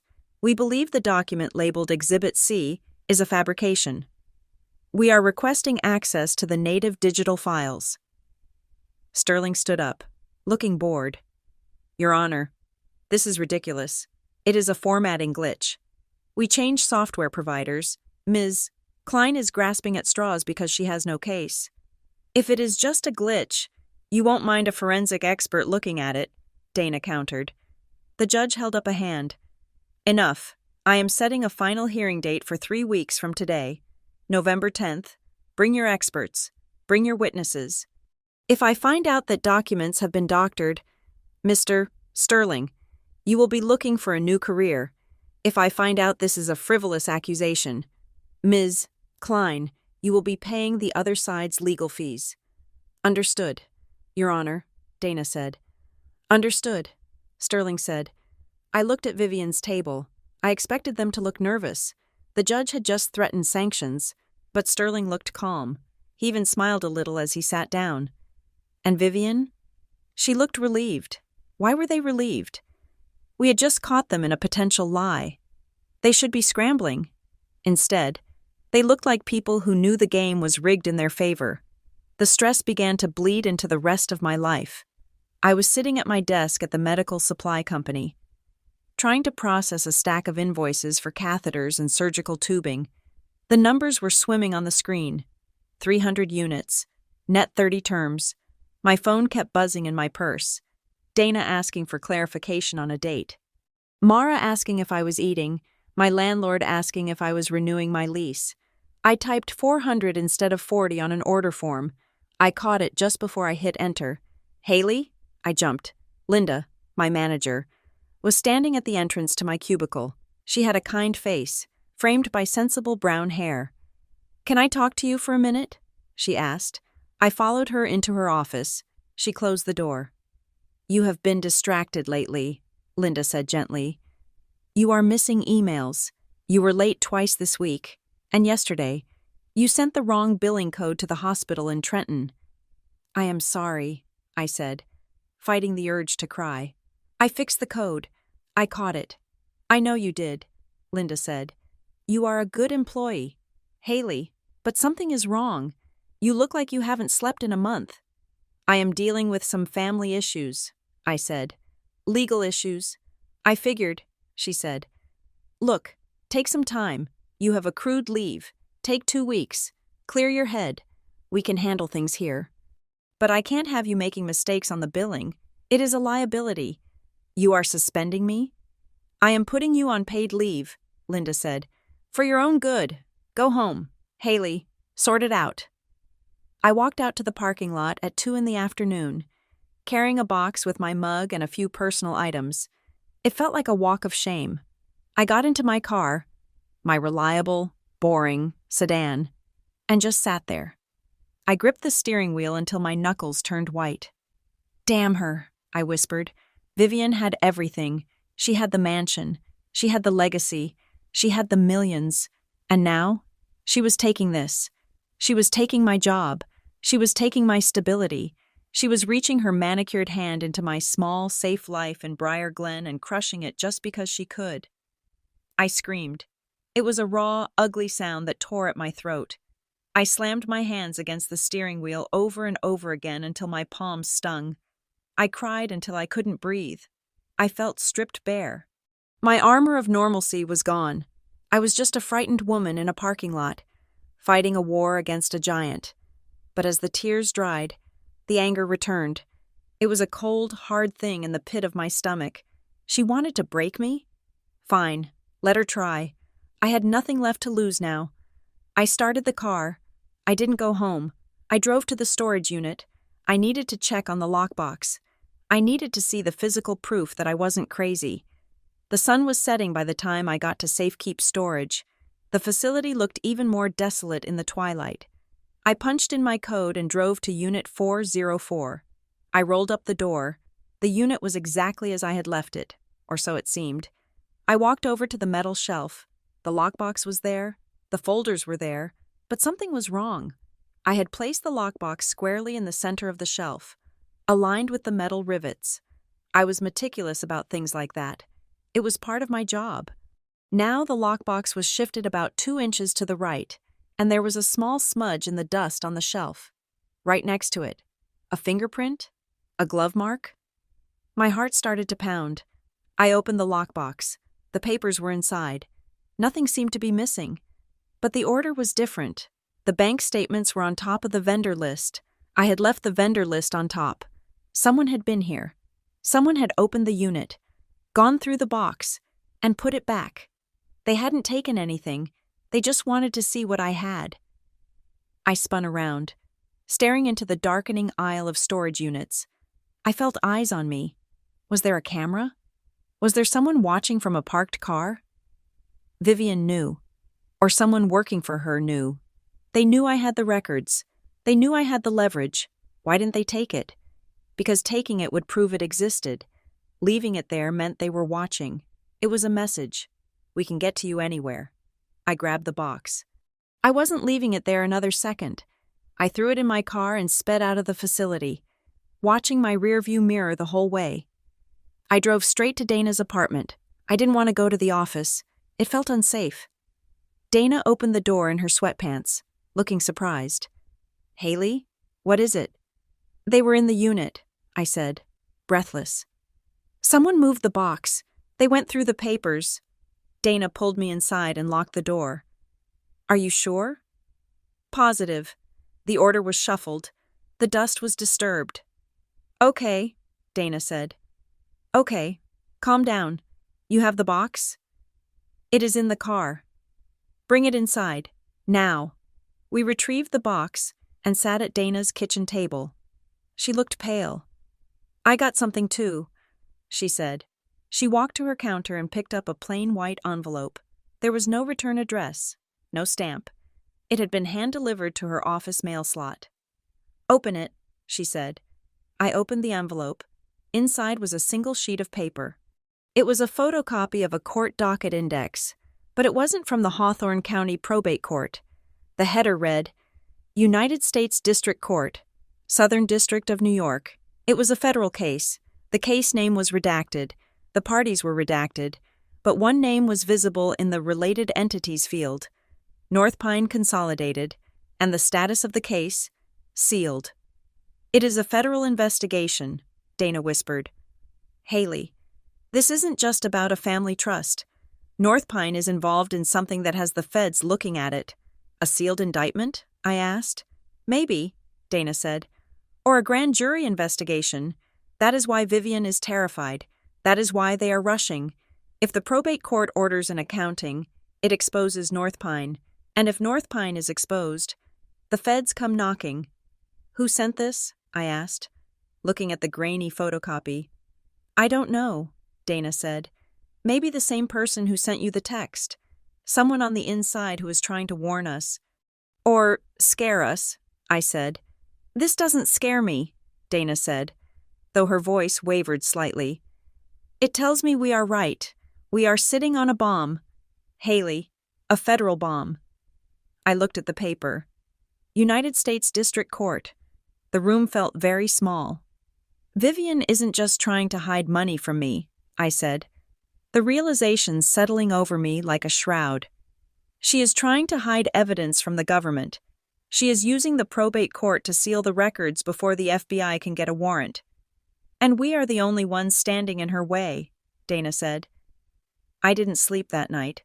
I lay on Dana's couch, staring at the ceiling, listening to the wind rattle the window panes. I thought about the man in the black suit, the one from the outline in my head, the one who hadn't arrived yet. Was he federal? Was he something worse? I thought about the lockbox, the shifted dust, the silent violation. I had wanted to know the truth. I had wanted to stop being the victim. But now, I realized I had stepped into something far darker than a family feud.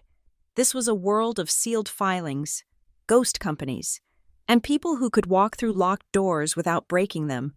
It was a quiet, bureaucratic danger, the kind that didn't scream but simply erased you. I closed my eyes, but I saw Vivian's face, the fear in her eyes outside the deposition room. She wasn't just afraid of losing the money. She was afraid of prison, and she would do anything to stay free. Okay, I whispered to the dark. If you want to fight, Vivian, let's fight. But I'm not fighting for the money anymore. I am fighting to survive. The week leading up to the final hearing felt less like legal preparation and more like watching a fever break. The air in Dana Klein's office was thick with a frantic energy that didn't belong to us. It belonged to the other side, for 7 days. My phone did not stop ringing. It wasn't the press, and it wasn't my friends. It was Caraway and Fitch. It started on a Tuesday morning. Dana called me while I was brushing my teeth. They want mediation, she said, her voice sounding suspicious even over the cellular connection. Sterling called me at 7 in the morning. He says Vivian is willing to sit down with a private judge to discuss a global settlement of all claims. Mediation? I spat the toothpaste into the sink. I thought they said I was a fraud who didn't deserve a penny. They did, Dana said. Now they want to talk. They are proposing this Friday. Full confidentiality, no court reporter. I wiped my mouth, staring at my reflection in the mirror. My eyes looked tired, but the fear that had lived behind them for weeks was gone, replaced by a cold, hard curiosity. Why the sudden change? I asked. Because of the federal docket number, Dana said. They know we have it, or they suspect we know something is wrong. They want to get you into a room, sign a deal, and seal the file before the judge can rule on the forensic examination of their server. Tell them no, I said. Haley, Dana warned, mediation isn't a bad idea. If we can get them to admit, no, I said again, louder. If we go to mediation, everything stays private. That is what they want. They want to bury this in a conference room. I want it in open court. Dana was silent for a moment. Okay, I will tell them. 2 hours later, Dana called back. They withdrew the offer, she said. Sterling called back and said Vivian changed her mind. He said the offer was premature and that they are ready to proceed to trial. Okay, I said. So we fight, but it wasn't over. By 3 o'clock that afternoon, a courier arrived at Dana's office with a formal settlement proposal. $200,000. The number sat on the page like a bribe. $200,000. It was enough to buy a house in Briar Glen. It was enough to start a business. It was life-changing money for someone like me. But the terms were even stricter than before.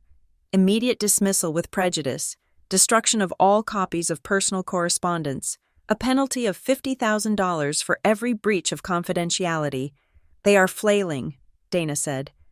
Looking at the document, mediation, then withdrawal, then a cash dump. They are throwing everything at the wall to see what sticks. Vivian is terrified of what happens next week.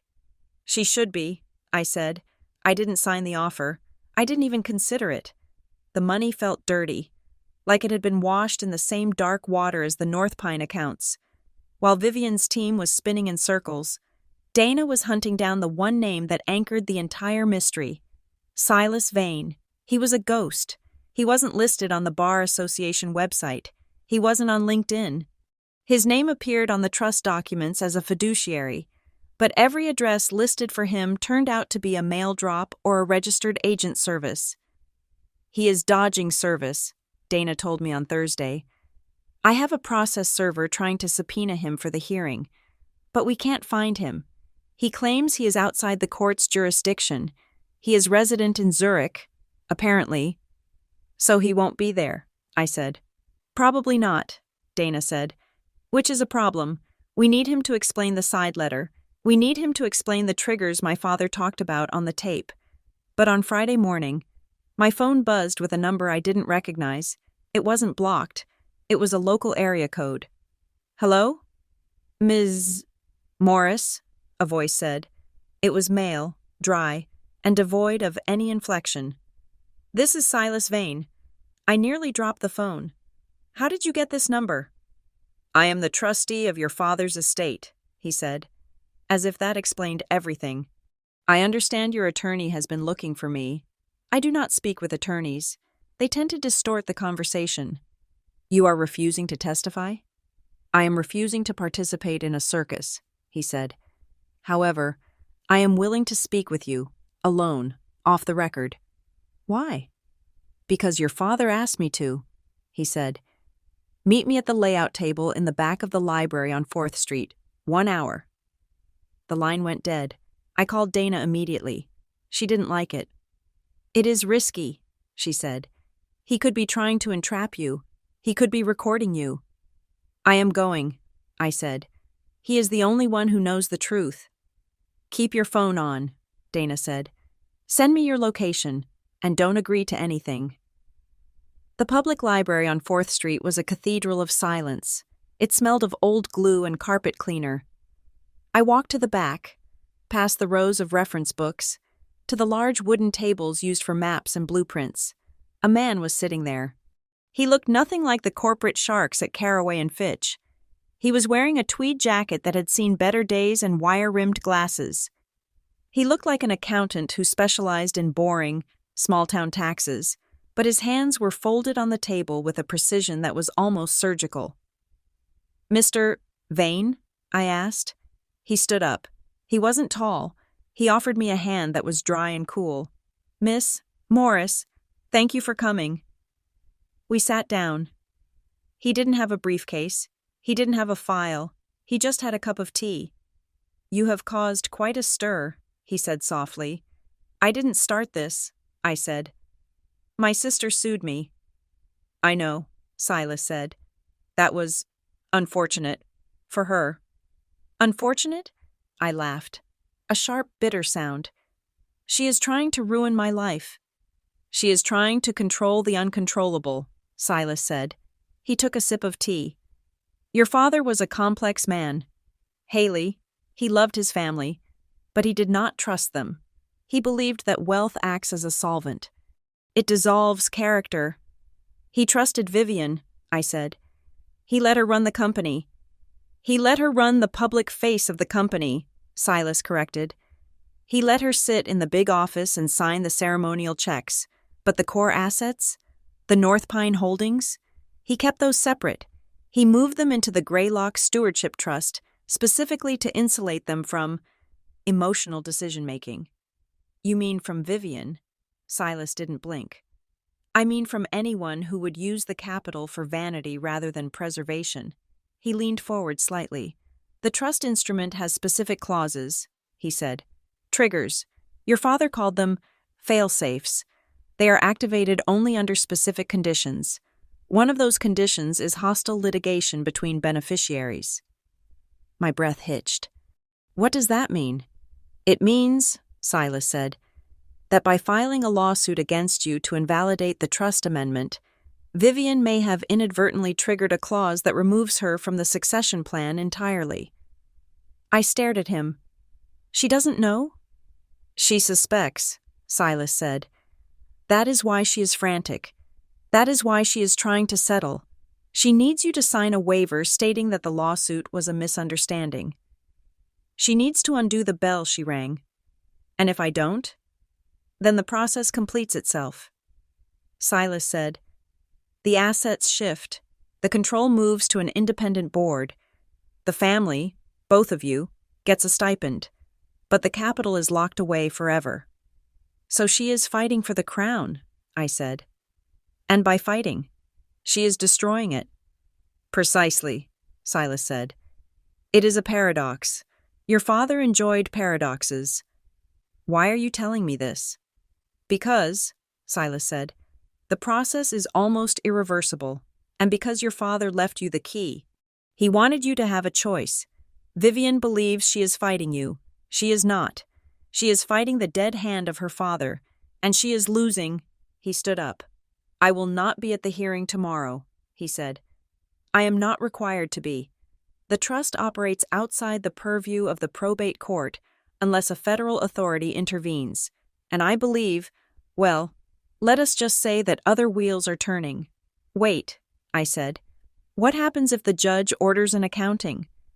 What happens if he unseals the North Pine records? Silas paused. He looked at me with something that might have been pity. Then the world will see exactly how your father built his fortune, he said. And your sister will be left holding the bag for decisions she didn't make, but profit she enjoyed. This isn't going to end the way she thinks. Haley. He turned and walked away, disappearing into the stacks of books like he had never been there. I sat there for a long time. I thought I should feel triumphant. Vivian had walked into a trap. She had pulled the pin on a grenade and was holding it tight, demanding I apologize. But I didn't feel triumphant. I felt angry. I felt a cold, steady anger rising up from the soles of my feet. For years, I had carried the shame of being the one who left, the one who wasn't strong enough, smart enough, or loyal enough. I had let Vivian define me as the failure. I had let her treat me like a problem to be managed, a loose thread to be snipped off. But I wasn't the problem. I was the collateral damage in a game my father and sister had been playing with each other for decades. I wasn't a child anymore. I wasn't a mistake. I was a person who deserved the truth. And I was done being managed. I left the library and drove home. The sun was setting, casting long, bruised shadows across the highway. When I pulled into the parking lot of my apartment complex, I saw a car that didn't belong. It was a silver Mercedes coupe. It was parked across two spaces, aggressive and out of place among the rusted hatchbacks and pickup trucks. Vivian was leaning against the hood. She was wearing oversized sunglasses, even though it was dusk. She had a trench coat belted tightly around her waist. She looked like a movie star who had taken a wrong turn into a bad neighborhood. I parked my car and got out. I didn't run. I didn't hide. I walked straight toward her. You are trespassing, I said. Vivian took off her sunglasses. Her eyes were red-rimmed. She looked exhausted, her skin pale and drawn. We need to talk, she said. Her voice lacked its usual polished steel. It sounded thin. Talk to my lawyer, I said. That is the rule, right? You set the rules. Screw the rules, she snapped, then flinched at her own volume. She lowered her voice. Haley, please, you have to take the settlement. I don't have to do anything. You don't understand, she said. She took a step toward me, her hands reaching out. You don't know what is going to happen tomorrow. If we go into that courtroom, if the judge unseals those records, it is over. Everything. What is over, Vivian? The money? The reputation? The company, she cried. The employees, the legacy, Daddy's name. It will all be dragged through the mud. Do you want that? Do you want to be the one who destroyed everything he built? I didn't build the trap, I said, quoting Silas in my head. I didn't file the lawsuit. You did. I did it to protect us, she said. I did it to stop you from finding the things that could hurt us. You did it to cut me out, I said. You did it because you couldn't stand the idea that he might have left me something you couldn't control. He was sick, Vivian pleaded. He didn't know what he was doing with those side letters. He was paranoid. I was just trying to keep the ship afloat. Haley, listen to me. Take the 200,000. I will make it 300. I will pay off your loans. I will buy you a house. Just sign the waiver, please. She was begging. My perfect, untouchable sister was standing in a parking lot in Briar Glen, begging me to save her. For a second, I felt a flicker of the old instinct. The instinct to fix it, to be the good little sister who smoothed things over, to make the scary feelings go away. But then I looked at her eyes. There was fear there.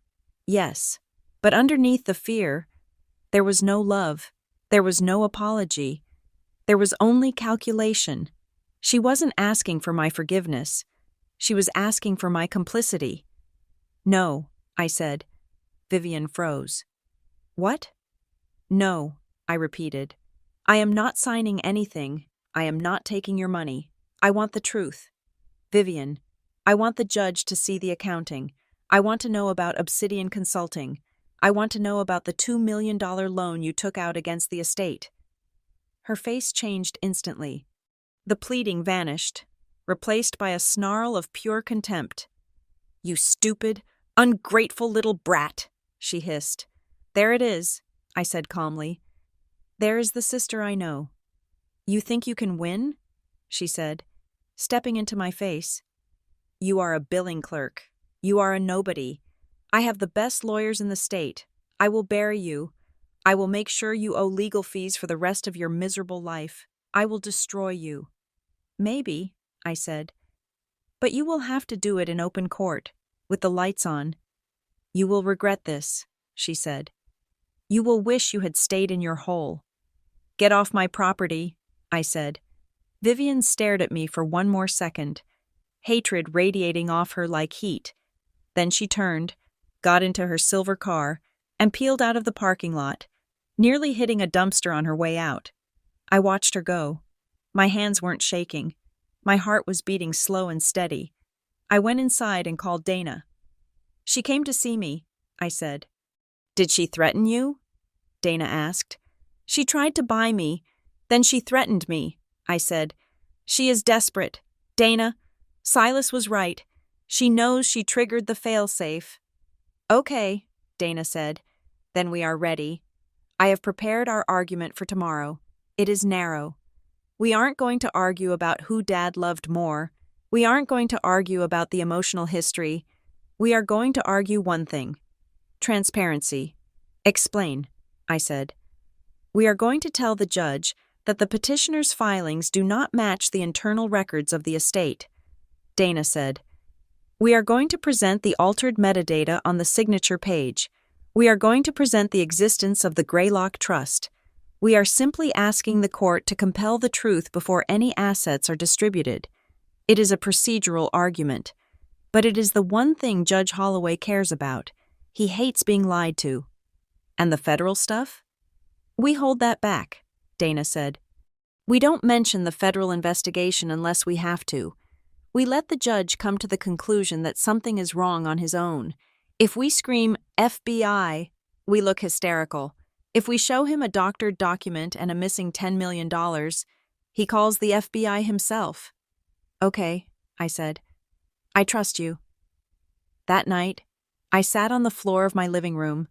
I had the digital recorder in my hand. I had listened to the beginning a dozen times. The rot was already inside the house, but I hadn't listened to the very end. I had been too afraid. I put on my headphones and pressed play. I fast-forwarded past the part about the side letter, past the part about Vivian crossing lines. The tape hissed. My father's breathing was heavy. Wet. Haley, he said. There is one more thing. I didn't trust the circle, the lawyers, the accountants, even Silas.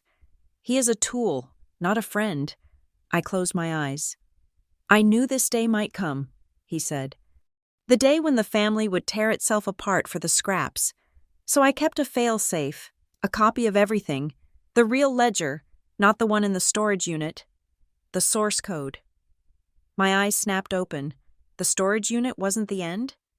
I sent it to an outside authority, he said. A federal monitor I worked with years ago. Someone who owed me a favor, or perhaps someone who had something on me. I never could tell the difference, he chuckled.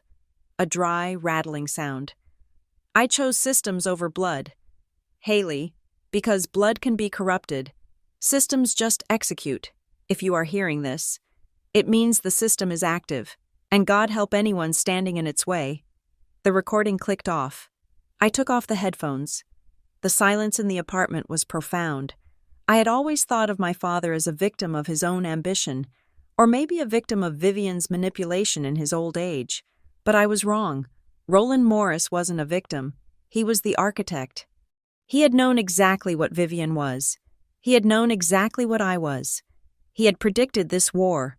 Move for move. He had set the board, placed the pieces, and wound up the clock. He hadn't left the estate to Vivian. He hadn't left it to me. He had left it to the law, to the outside authority. He had turned his own legacy into a trap to catch the people who tried to steal it. I felt a strange mixture of admiration and horror. He was brilliant, and he was cold. He had sacrificed his family to preserve the truth of his business, or maybe to punish us for not being better than we were. I stood up and walked to the window. The rain had stopped. The clouds were breaking, revealing a sliver of moon. I thought about the man in the black suit, the one my imagination had conjured, the one who was coming. He wasn't a savior. He was the executioner. And I was the one who had opened the door for him. I went to my closet and pulled out my clothes for court. I didn't choose the soft, modest cardigans I usually wore. I chose a dark blue suit I had bought for a job interview years ago. It was sharp. It was tailored. It looked like armor. I polished my shoes. I ironed my shirt. I wasn't going to go into that courtroom to beg for a keepsake. I wasn't going to go in there to cry about how my sister was mean to me. I was going to go in there as the daughter of Roland Morris.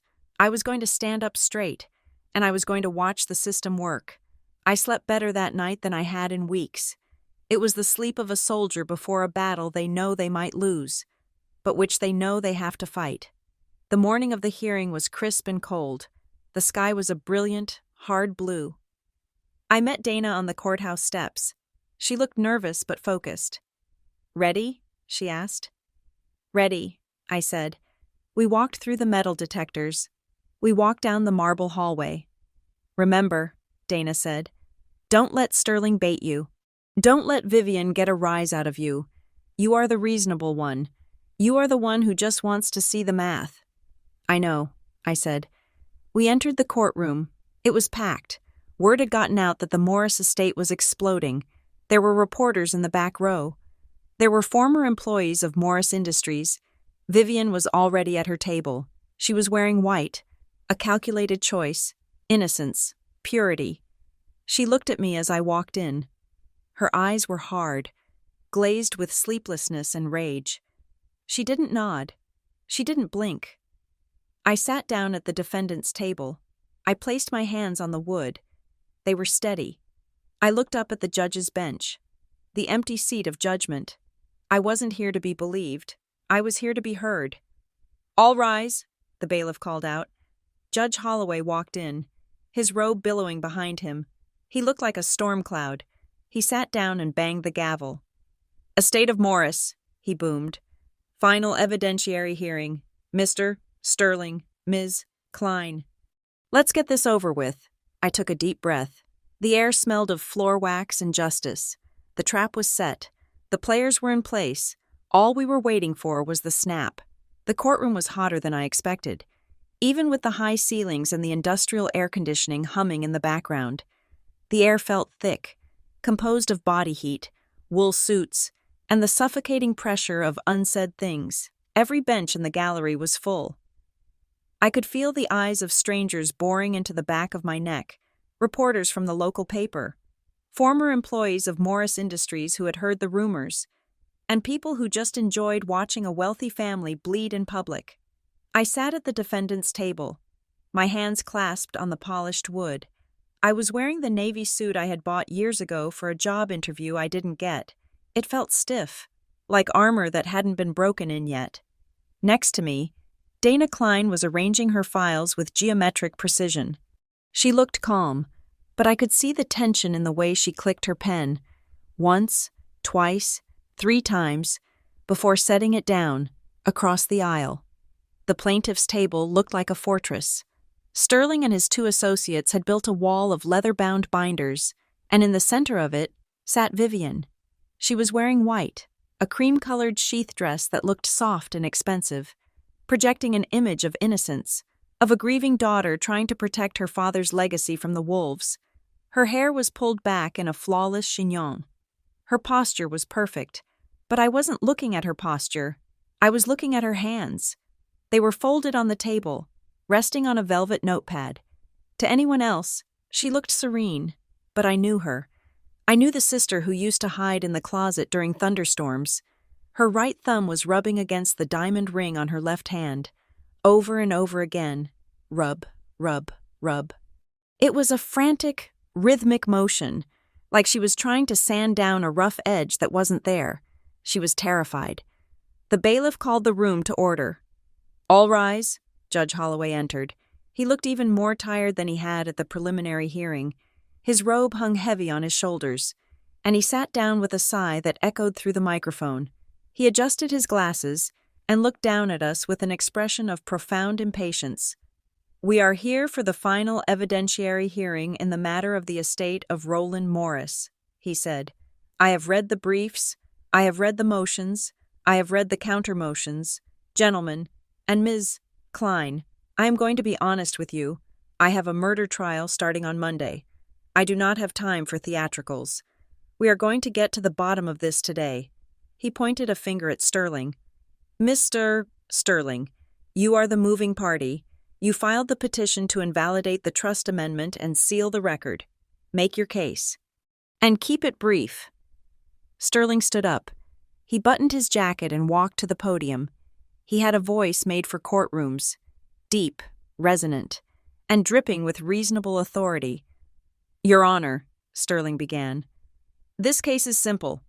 Despite the respondent's attempts to complicate it with conspiracy theories, we are here to protect a legacy." He turned slightly to gesture at me. "Haley Morris has been estranged from this family for 7 years, Sterling said. "She did not visit, she did not call, she did not participate in the care of her dying father, yet, in the final weeks of his life, when Roland Morris was medicated, confused, and vulnerable, a document appeared, a document that purports to fundamentally alter the estate plan he had maintained for decades." Sterling paused, letting the words hang in the air.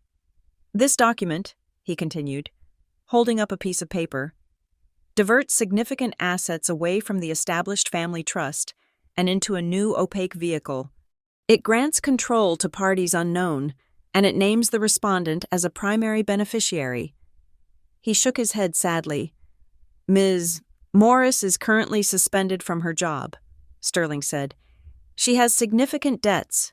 She is, by all accounts, a woman in a desperate financial situation. It is our position that she, or someone acting on her behalf, took advantage of a dying man to secure a payout she did not earn. We are asking the court to invalidate this fraudulent amendment, and more importantly, we are asking the court to limit discovery to the validity of the will itself." "Limit discovery?" Judge Holloway asked, raising an eyebrow. "Yes, Your Honor," Sterling said. "Ms. Klein has filed requests for 10 years of business records from North Pine Consolidated. She is asking for vendor lists, wire transfer confirmations, and tax returns. This is a fishing expedition. It is harassment. It is an attempt to embarrass the family and force a settlement by threatening to expose proprietary business information to the public. We ask that you protect the estate from this vindictive intrusion and seal the records permanently." Sterling sat down. He looked confident. He looked like a man who had already won. Vivian stopped rubbing her ring. She looked up at the judge, her eyes wide and pleading. It was a perfect performance. "Ms. Klein," the judge said. "Your response?" Dana stood up. She didn't walk to the podium. She stood behind our table, her hands resting on a stack of files that looked chaotic compared to Sterling's binders. "Your Honor," Dana said, "Mr. Sterling tells a very compelling story. The prodigal daughter returns to loot the castle. It is a classic trope, but there is one problem with it. Dana picked up a single sheet of paper. "The math doesn't work," she said. "Get to the point, Ms. Klein," the judge warned. "The point is transparency," Dana said. "The petitioner claims my client is a fraud. They claim the trust amendment is a forgery. But when we looked at the electronic records provided by the petitioner's own firm, we found something interesting." She held up the document. It was the signature page we had analyzed. "This is Exhibit C," Dana said. "The signature page of the document revoking the previous trust. It is dated 3 years ago. But the metadata on this file, the digital fingerprint embedded in the document, shows that it was created 3 weeks ago, on the very day this lawsuit was filed." A murmur went through the gallery. Sterling stiffened. "Objection," Sterling said, half rising. "That is a technical glitch. We have explained this." "Let her finish," the judge snapped. "It is not a glitch," Dana continued, her voice gaining strength. "It is a pattern. We have requested accountings for North Pine Consolidated because my client is in possession of internal records left to her by her father, that show millions of dollars moving out of the company and into a shell entity called Obsidian Consulting." Vivian flinched. It was small, a sharp intake of breath, but I heard it. "Obsidian Consulting," Dana said, "has no office, no employees, no website. It is a mailbox in Oakhaven, yet it receives $50,000 a month from the estate. If my client is fishing, Your Honor, then she has already caught a shark. We are not asking for money. We are asking for the truth. Why is the estate paying a ghost company?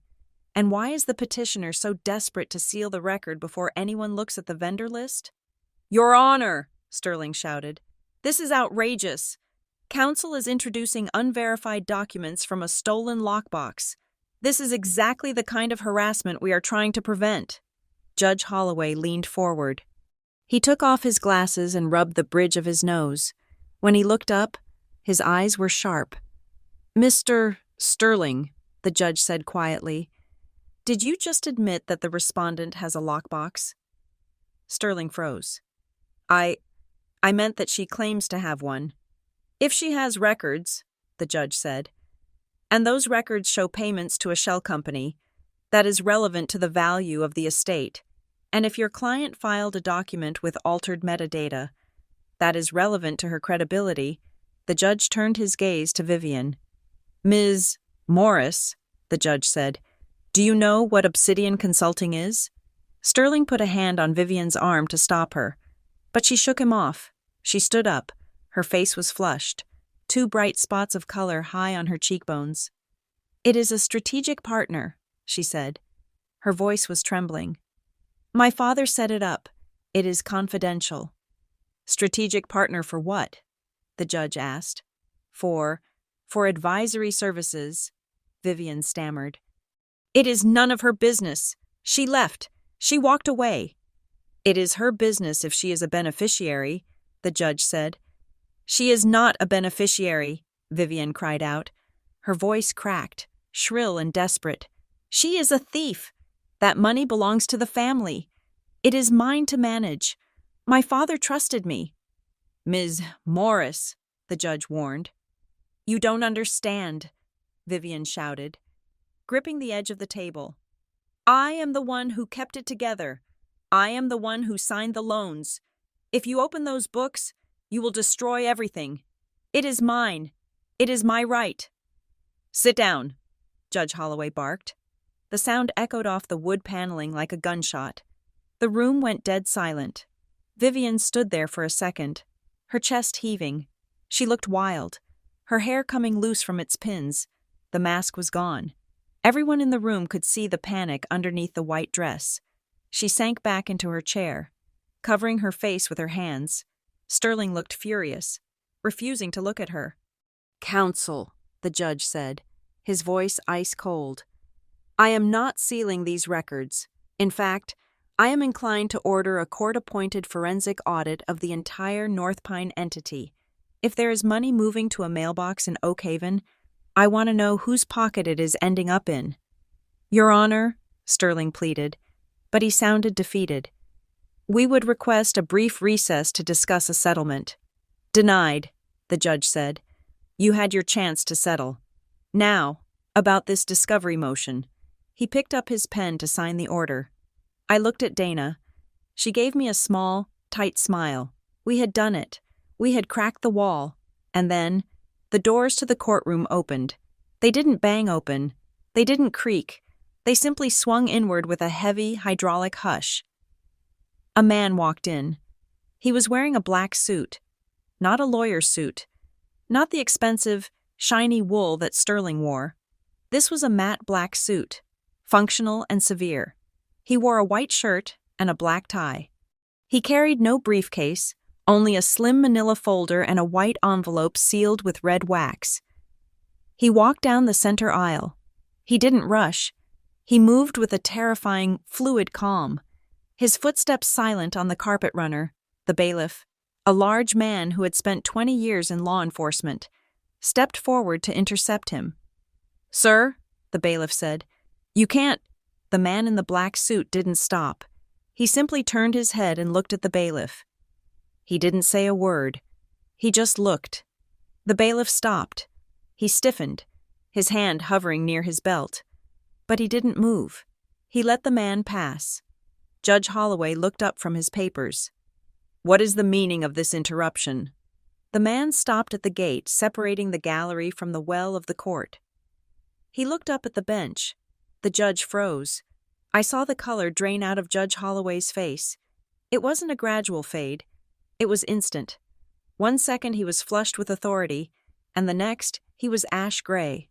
His mouth opened slightly, but no sound came out. He recognized the man, or he recognized what the man was. The man opened the gate. He walked past our table. He smelled of nothing. Not cologne, not sweat, not soap. He smelled like a vacuum. He walked past Vivian's table.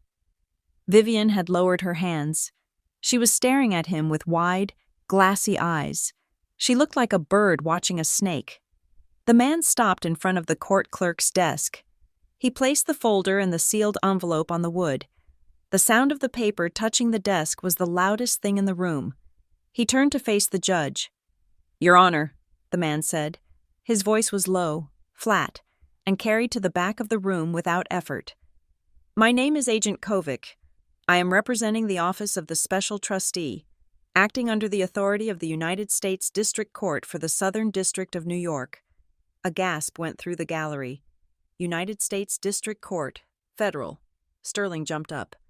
"Objection! This is a state probate matter. The federal government has no standing here." The judge didn't look at Sterling. He didn't even blink. "Sit down, Mr. Sterling." "But, Your Honor."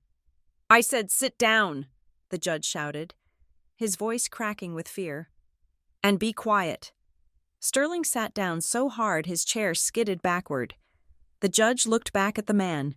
"Agent Kovic." "I assume this is regarding the Morris estate," the judge said. His voice was trembling. "It is regarding the North Pine Consolidated Entities and all affiliated trusts," Agent Kovic said. "This matter has been the subject of a sealed federal investigation for 18 months. The envelope contains a seizure order for all assets connected to the estate and a transfer of jurisdiction." He pointed to the envelope. "The seal is broken as of this moment," Kovic said. "The assets are frozen. The records are now evidence in a criminal proceeding." Vivian made a sound. It was a high, thin whimper. I sat frozen in my chair. 18 months. My father had been dead for 2 weeks. This investigation had started while he was alive. I chose systems over blood. His voice whispered in my memory. I sent it to an outside authority. He had turned himself in. He had turned the whole company in. To catch Vivian? Or to stop her? Agent Kovic turned slowly and looked at the plaintiff's table. He looked at Sterling, then he looked at Vivian. "Ms. Morris," he said, "please do not leave the building." It wasn't a request. Vivian slumped in her chair. The fight went out of her body as if someone had cut her strings. She looked small. She looked broken. The judge picked up the envelope. His hands were shaking so badly the paper rattled. He broke the wax seal. He pulled out the document and read the first page. He closed his eyes for a second, then looked up. "This court is adjourned," Judge Holloway whispered. "All matters regarding the estate of Roland Morris are stayed pending federal review. The courtroom is cleared." He stood up and walked out of the chamber through the back door, moving fast, like he wanted to get as far away from that envelope as possible. The room exploded into chaos. Reporters were shouting questions. The gallery was on its feet. But in the center of the storm, it was quiet. Agent Kovic turned and walked back up the aisle. He didn't look at me. He didn't acknowledge anyone. He just walked out, the black suit absorbing the light, leaving the wreckage in his wake. I looked across the aisle. Vivian was staring at me. Her face was pale, stripped of all its makeup and arrogance. For the first time in 7 years, she wasn't looking at me with contempt. She wasn't looking at me with pity. She was looking at me with pure, unadulterated fear and accusation. "You did this," her eyes screamed. "You opened the door." But mixed with the accusation was something else. A desperate, terrified plea. She realized, finally, that she wasn't the powerful heir. She wasn't the queen of the castle. She was just a woman who had signed her name to the wrong checks. And now the check writer had come to collect. I stood up. My legs felt steady. I looked at my sister, the woman who had demanded my inheritance, the woman who had tried to crush me to save herself.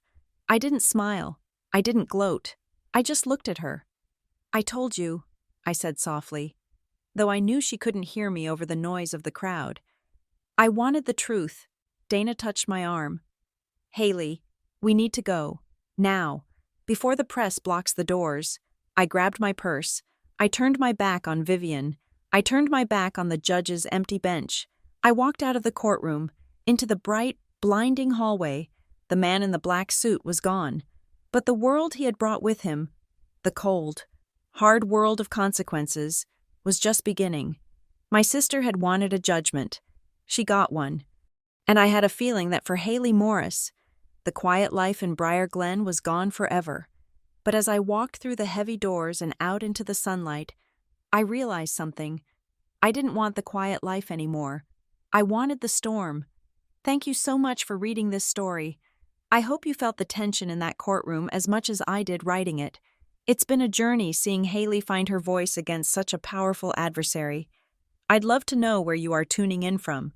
Please leave a comment down below with your country or city. It is always amazing to see how far these stories travel. If you enjoyed this series, please consider subscribing to the Revenge Stories channel for more tales of justice, family secrets, and dramatic showdowns. And don't forget to share your thoughts on the ending in the comments section. Did Vivian get what she deserved? I can't wait to read your theories.